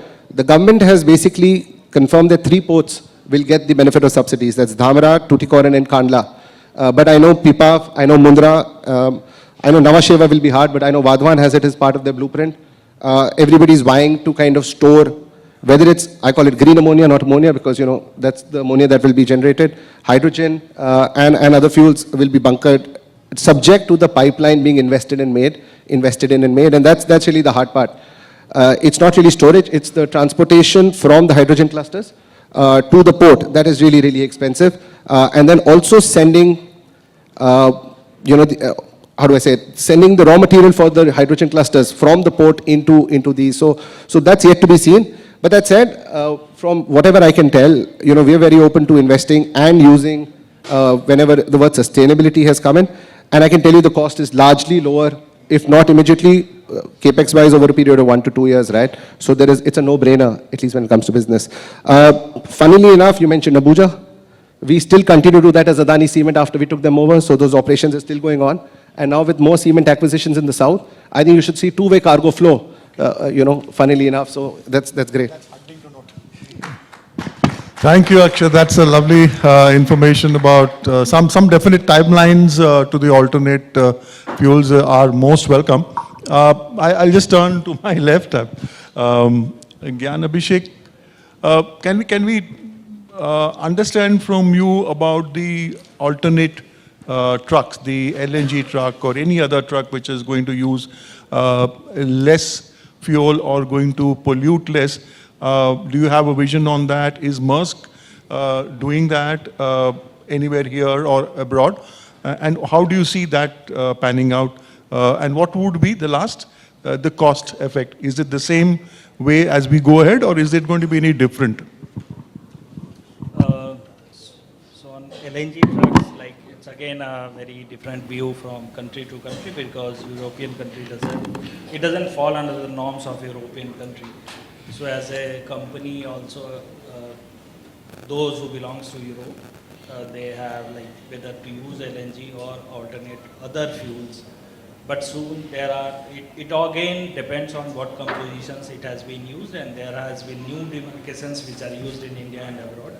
Initially, we also tried a lot, not just for the container business, because that's again very nascent stage in India, and few of the operator has just started in southern part of India, and we are yet to use those sort of.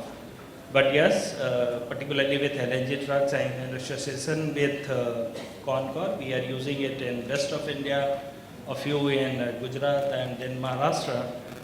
And again, the problems are same, like your initial investment cost is way high, then as the end users are not ready to pay, because again they compare with what is today's cost and what if you are using any alternate fuel. But like Comdr was saying, that why we are here and what we are supposed to do, if we will not do that, there will be a doomsday. So that's the time that we need to use all alternate fuels. Our LNG trucks, or at least in terms of whatever the local land of law which has in India,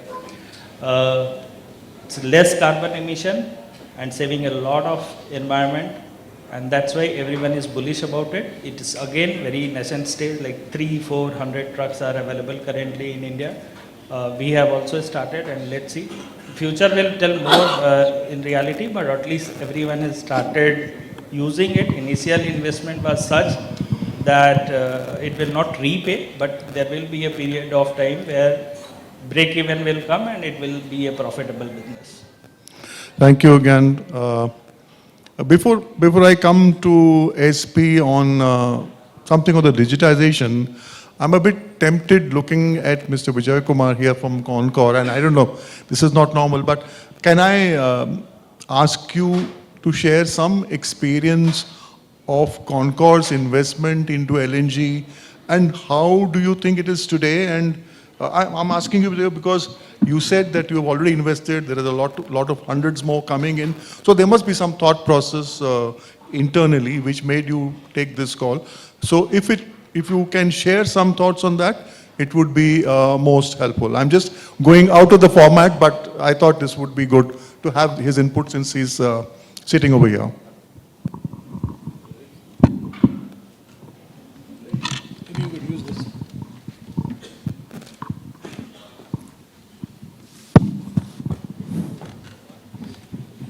Thank you, Murlidhar ji.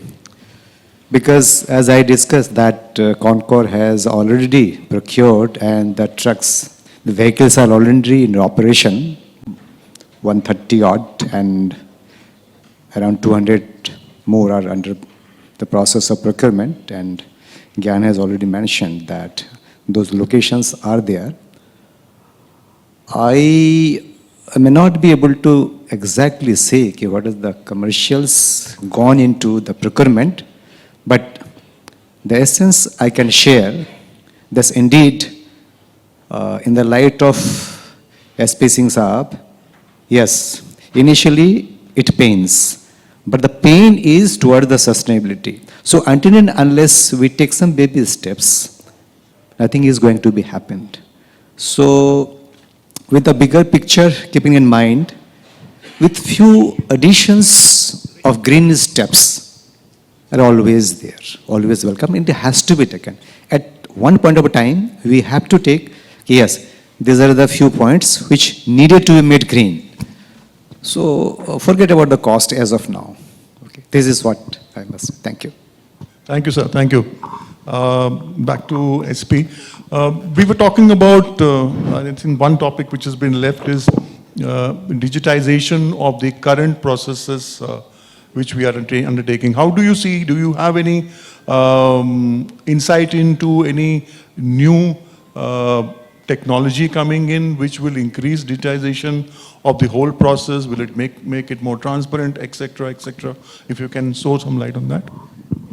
Yeah, as far my experience is that every organization, the digitalization is taking at a very pace speed. But now the time has come where all the stakeholder has to come to at one platform or a bigger platform where only this multimodal transportation or ocean transport is on one platform. Like shipping lines have their own the digitalization, Concor has their own, Terminal has their own. But like other principles are every company is doing, but I am working with one South-based company which is making a platform where every data is consolidated into one, and then one streamline is there. So there is, I think, a lot of working need to be done by the all stakeholders coming together to serve ultimate client and save the cost. So there is plans going. The DP World already have one very big platform. They have launched CERL, and that is the base. And the other companies also, we are working on that same. Right, thank you. Just a bit backwards, I go when this thing, digitization thing talk started somewhere in at least 2017 or 17, I think. I was part of a group with the Ministry of Commerce wherein the National Logistics Portal was talked about and the architecture for that was formed. And after that, I was associated again with the National Logistics Portal Marine, and that was launched as a phase 2 of the Portal 1.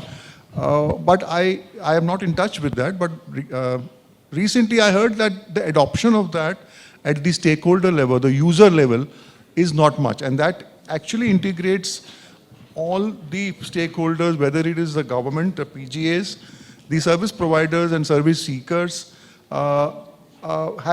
Do you have any information or anybody on this dais has any information on this? All the terminals have been connected with the logistic portal.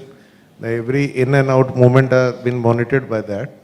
So, but that is the point that every two organizations, like the ICD custodian and then the transportation, the train operator, they are not on the same platform. So, national logistic data policies, they have provided the cameras at the free of cost to all terminals. The movements are there.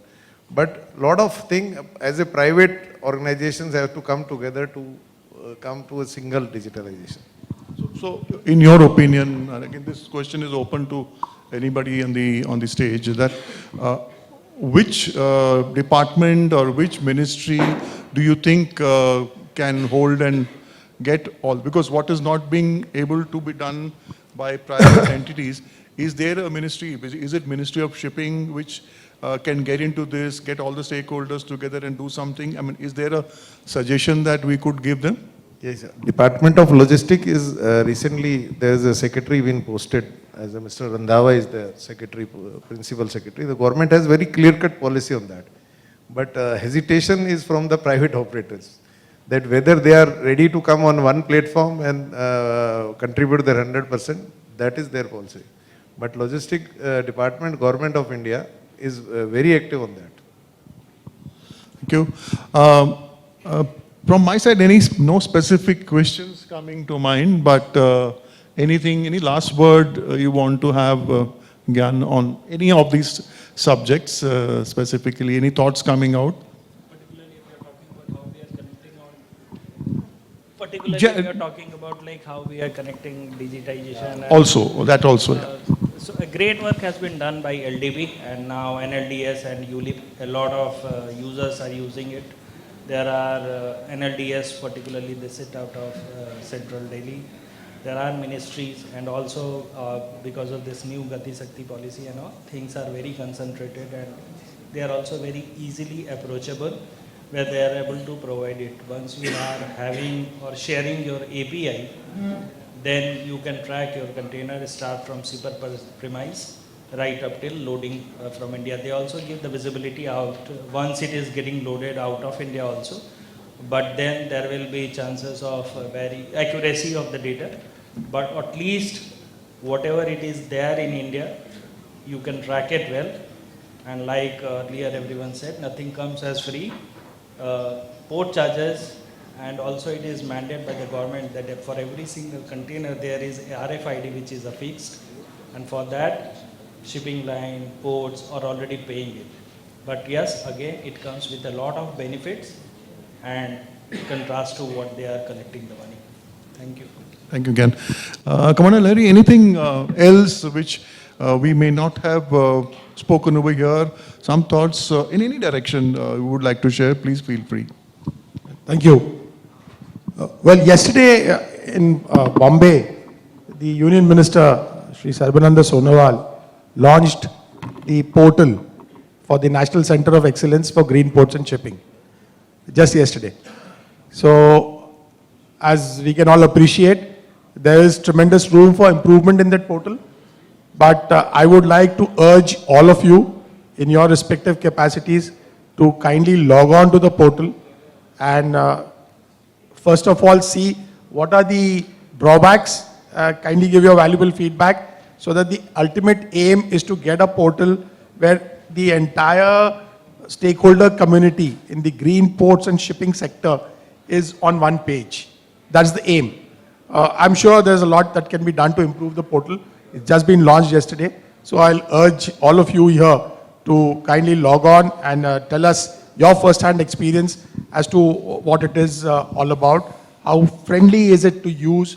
What is the kind of data that you think needs to come in which would help it become more enabling insofar your particular industry is concerned or your particular line of work is concerned. Now there are two things which were mentioned. One was about electrification of port equipment and associated infrastructure. So there's a huge thrust on. I'm speaking from at least the ministry's perspective, wherein under the 12 major ports, the Ministry of Heavy Industries, you must be aware, is driving the PM's e-truck program. And they have agreed to kind of cross-subsidize some amount of these electric trucks and electric vehicles in the port ecosystem. I'm talking from the major ports point of view right now. Secondly, from APM, what Mr. Bharadwaj mentioned was about less time alongside. So we are doing a pilot project for the Paradip Port Authority, just-in-time arrival, and it is largely structured around what he mentioned of slow steaming or advising the shipping line and trying to see how best to minimize time at anchorage, alongside, how to get going in the best manner possible, so that your alongside emissions are, if not removed, reduced. So these are two other initiatives. Apart from what I mentioned to you, we are looking at some pilot runs for both biodiesel and for alternate fuel, especially methanol and that kind of stuff. So these are all, we are also looking at actively, somebody spoke of not having taken the bait for rooftop solar power and other solar powers. But right now we are also looking at floating solar power plants in certain port authority areas. So solar power is being given a big boost, but there are certain port areas where land is an issue. So that remains a problem. But some PPAs were mentioned.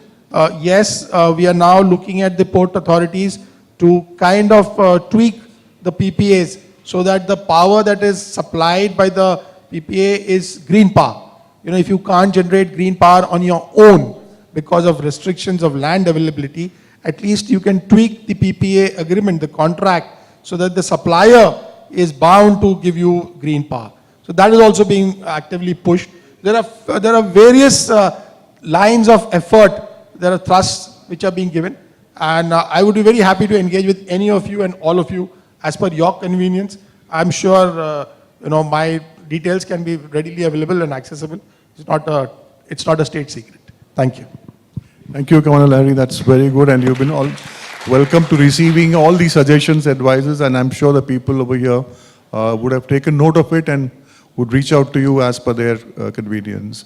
I think we're coming towards the fag end of this session. Can I request Amit, if you have any specific on portal, on digitalization, or any other aspect of port or sustainability you have not touched upon and you would like to do that, please go ahead. So on the digitization, and it again comes from the lean methodology which we spoke, which you adopted. It's part of our transformation journey.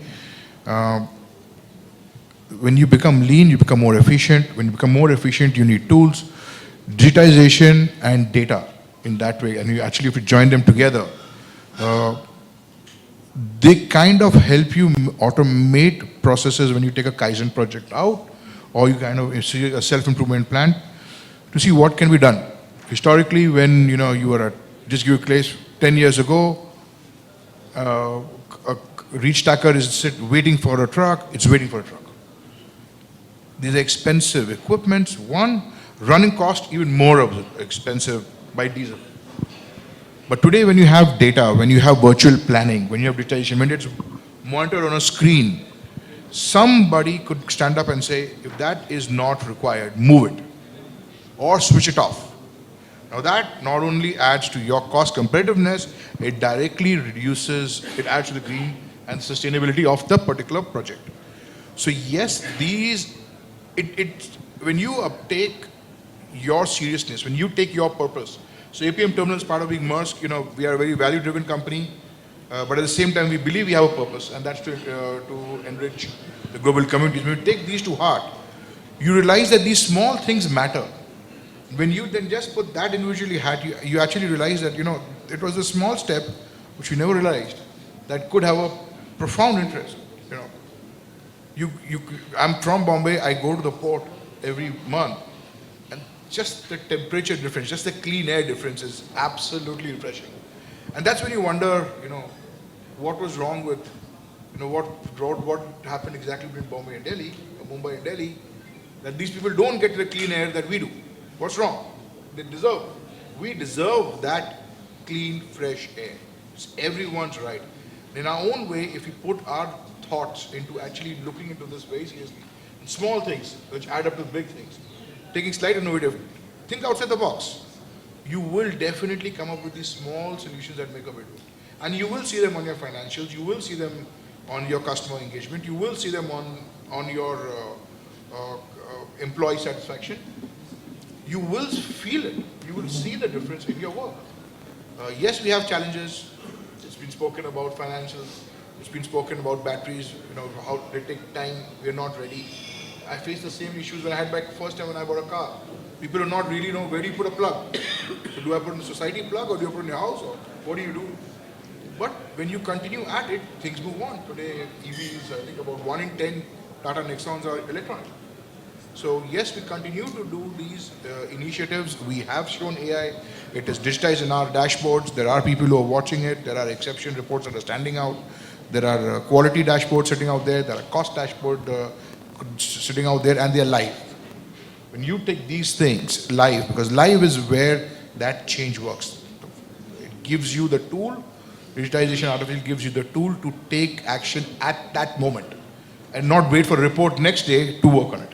But then it's too late. Thank you, Amit, a lot for your views. And I think you have the final word, Akshyat. If I ask you, what do you dream or what do you wish tomorrow to be in terms of sustainability with respect to maritime industry, what would you like to wish for? That's a very deep question, especially after how Amit, having the final word after Amit summarized it really well. No, but I think there is power in collective decision making. There is a lot of power in taking that right decisions from the perspective of the future generation and basically making the right choices, because I think in logistics, you make choices every day, right? And take decisions every day.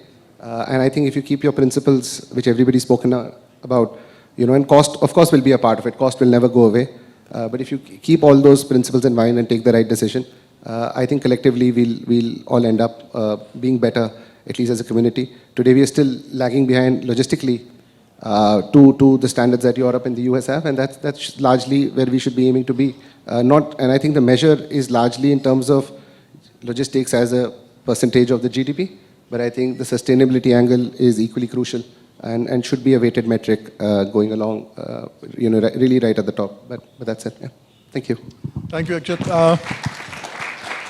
I think as far as the panelists are concerned, I think we are through with it. I don't know if we have 5 minutes for a couple of questions. Yeah, okay. So we can take a couple of questions from the audience who have been sitting so patiently and listening to us.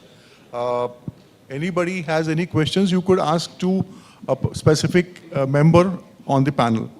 Yeah. Am I audible? Yes. Yeah, question is to Mr. Amit Bharadwaj. One of the things you said was about reducing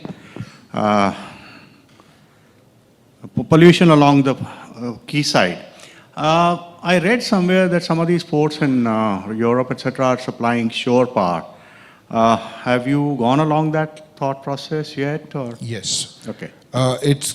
It's coming on and off. I mean, today we can talk Pipavav, but even when I was at Nawashawa at GTI, there has been this query coming from shipping lines saying that we need access to shore power. So clearly, it's coming out. But it's not as easy as a plug and play. Yeah. Not because of the shore power angle, not because of the infrastructure angle. It's got more to do with the ship, because when you completely, effectively you're turning off the engine and reconnecting. So it's about synchronizing the entire machinery of the ship. And that is something that they are still looking into. Because you can't have ships with wrong gyro showing all over. I mean, you just wind up to the other side of the world. So yes, it's coming. I know that JNPT was very keen and said once they get some directives cleared, they would look to supplying shore power. I don't think all the ships are geared for shore power yet. Demand is clearly rising. And of course, as APMT, if tomorrow the demand rises, customer rises, we see a social benefit, for the lack of a better word, then we would definitely be looking Yeah, to I think invest. that does render a certain amount of less pollution along the shore side. So good to hear that ports are thinking along those lines. Yeah. Thanks. Thank you. If I can add on to what he just said, I'm speaking from a perspective that I've been a chief engineer, and for one, I would not like to take Shiopa if I was there for a very short time. Okay, because it is not a practical solution. Okay. As he rightly mentioned, it's not plug and play. Whilst the infrastructure, there are cables which have to be laid out. There has to be a reception on board the vessel. And then, of course, the question of shutting down your, please sit down. There's a question of, getting everything restarted after you've shut down. That is one. Having said that, we need to move towards what you just mentioned, which is also called cold ironing in maritime terms. So there is presently no regulation which stipulates in design what should be, like what Mr. SP Singh earlier mentioned, 230 volts, 430 volts, 630 volts, 50 hertz, 60 hertz. What is the kind of power supply? There is no universal power supply requirement. That is one. You can always have step up and step down transformers. That's not really a technical challenge, so to say. You can also have frequency converters. So those are not challenges. But what I'm saying is, in design, IMO is yet to come out with a standardized thing that all ships will take this kind of a supply. DG shipping for Indian flagged vessels and for coastal vessels, DG shipping is in the process of coming out with some regulations. It should come out very shortly. And they are going to specify, because shore power supply is being actively looked at from the point of view of, reducing emissions alongside. Because what we must also understand is diesels are notorious for their fuel consumption at low power. In fact, when diesels are run at low power, then they have to not only be blown through by running it at about 70 to 75% power, but there is also a problem of excess carbon deposits in the cylinder head and the associated parts of the moving parts. So low load running is not advisable. So even when you talk of slow steaming, there is a certain speed below which you should not come. So those are things which are all being worked into. What I just mentioned, that we are doing a pilot project for just-in-time arrival. These factors are all being taken into that. Whilst slow steaming is recommended, yet there is a certain speed below which you can't come down. Because below that, it is actually negative adverse effects. So these are certain areas which are being worked upon. But the point that you mentioned is very valid. And those who are in the places of power have taken note of it. And shortly, some more regulations should come into place. Thank you. Thank you. Can we take one more last question? I have two hands raised. Please go ahead. Audible? Yeah. So, sir, as we discussed that sustainable solutions are not always cost effective, and all the players are using some sort of sustainable solutions, e-trailers, LNG trailers, e-ITVs, etc., etc. But everyone is doing it at their own level. Okay. So, do we see a policy level thought process wherein these efforts of individual players can be collaborated or could be recognized in some sort of incentives or recognition which can boost the sustainable solutions? Yeah, please go ahead. It is the need of the hour, you are correctly said. As individually, everyone is trying their something, but there is a collective efforts are more required. And one standard policy is where everything is drafted. The benefits announced but not passed through, which makes a cost effectiveness not much. But everybody is trying. But we agree that there should be some, and NISAA can be one of the best form to present the case further. Under the Harit Sagar policy from the maritime, it is clearly mentioned that any effort that on the lines that you have mentioned has to be recognized and incentivized to provide others who are looking at you to also perform the same way. So it might not have happened. Maybe the examples are not there, but I think you should keep banging it. It will happen. Make the people in the ministry listen, because now they are more answerable than ever before, I can guarantee you that.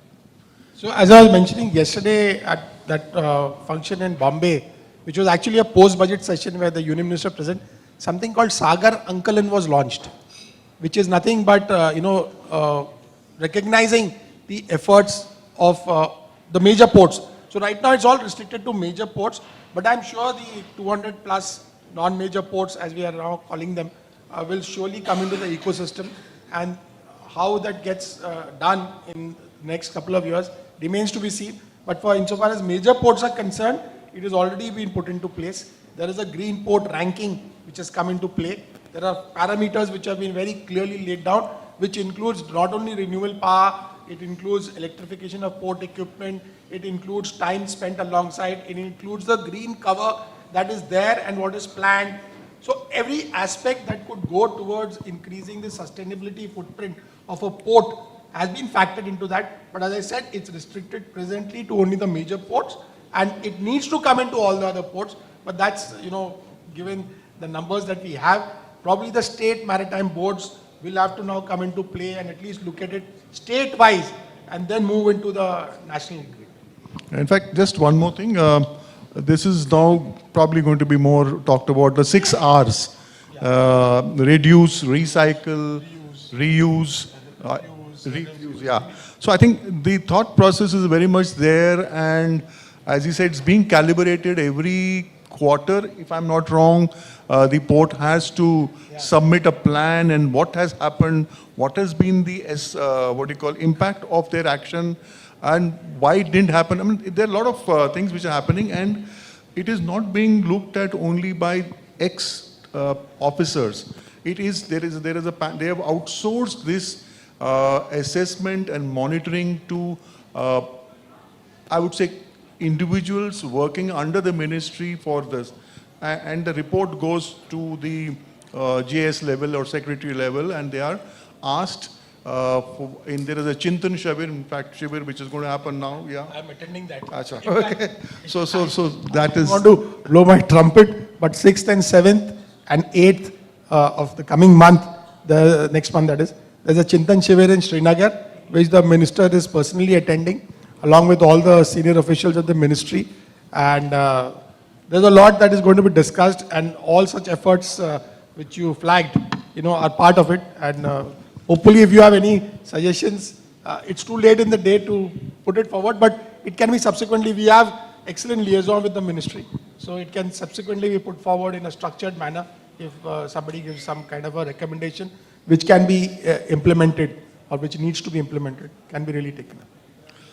Thank you very much, Commander Lahiri, Amit, Akshyat, Gyan, Abhishek, SP Singh, and the audience for being there, present, listening to all of us. I hope you enjoyed and you were able to take back something from this session. Thank you very much, NISAA, for giving this opportunity. I hope, I was just talking to Captain Mishra just beginning of the year. I'll take half a minute. Just asking him, how many years has this been? So he told me 15 years. This is the 15th year of the NISAA Business Forum. Wish this becomes 25 and then 50. Please go on and on and on. Wish you all the best. Yeah. Thank you. Thank you so much, sir. I think that's A really lot of hope in that words, 15 years and then another 20, 25 years. Thank you so much, sir, for wishing us that. And thank you, gentlemen, for sharing your insights. Thank you for making it an insightful conversation rather than just a panel discussion. And to give away mementos to our panelists on stage here, I'd like to invite Mr. Atul Sachdeva, Vice President, NISAA, to kindly come on stage. Ladies and gentlemen, let's invite him on stage with a loud round of applause. And to present the memento, I request you to come on stage. Sir, please occupy center stage. Mr. Gyan, Abhishek, may I request you to kindly step forward to receive the memento on behalf of NISAA. Ladies and gentlemen, a loud round of applause. Thank you, Mr. Gyan, Abhishek, for joining us today. It would be great to have a little music in the background, maybe. All right, and now moving on to Mr. S.P. Singh. Sir, may I request you to kindly step forward and receive the memento? Thank you, sir, for joining us. Mr. Akshyat, Bhatia. Sir, I request you to kindly take center stage. It would be...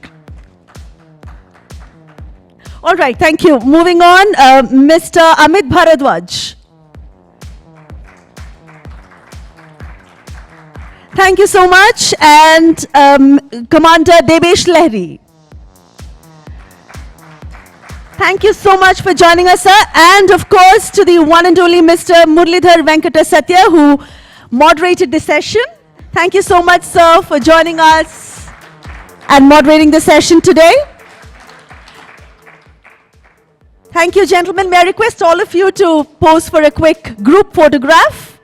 May I request the panelists to come forward on stage and pose for a good group photograph?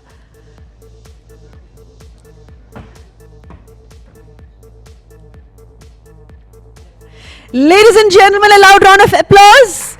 That's our first panel on the NISAA Annual Business Forum 2025. Thank you so much, gentlemen, for joining us. Thank you very much.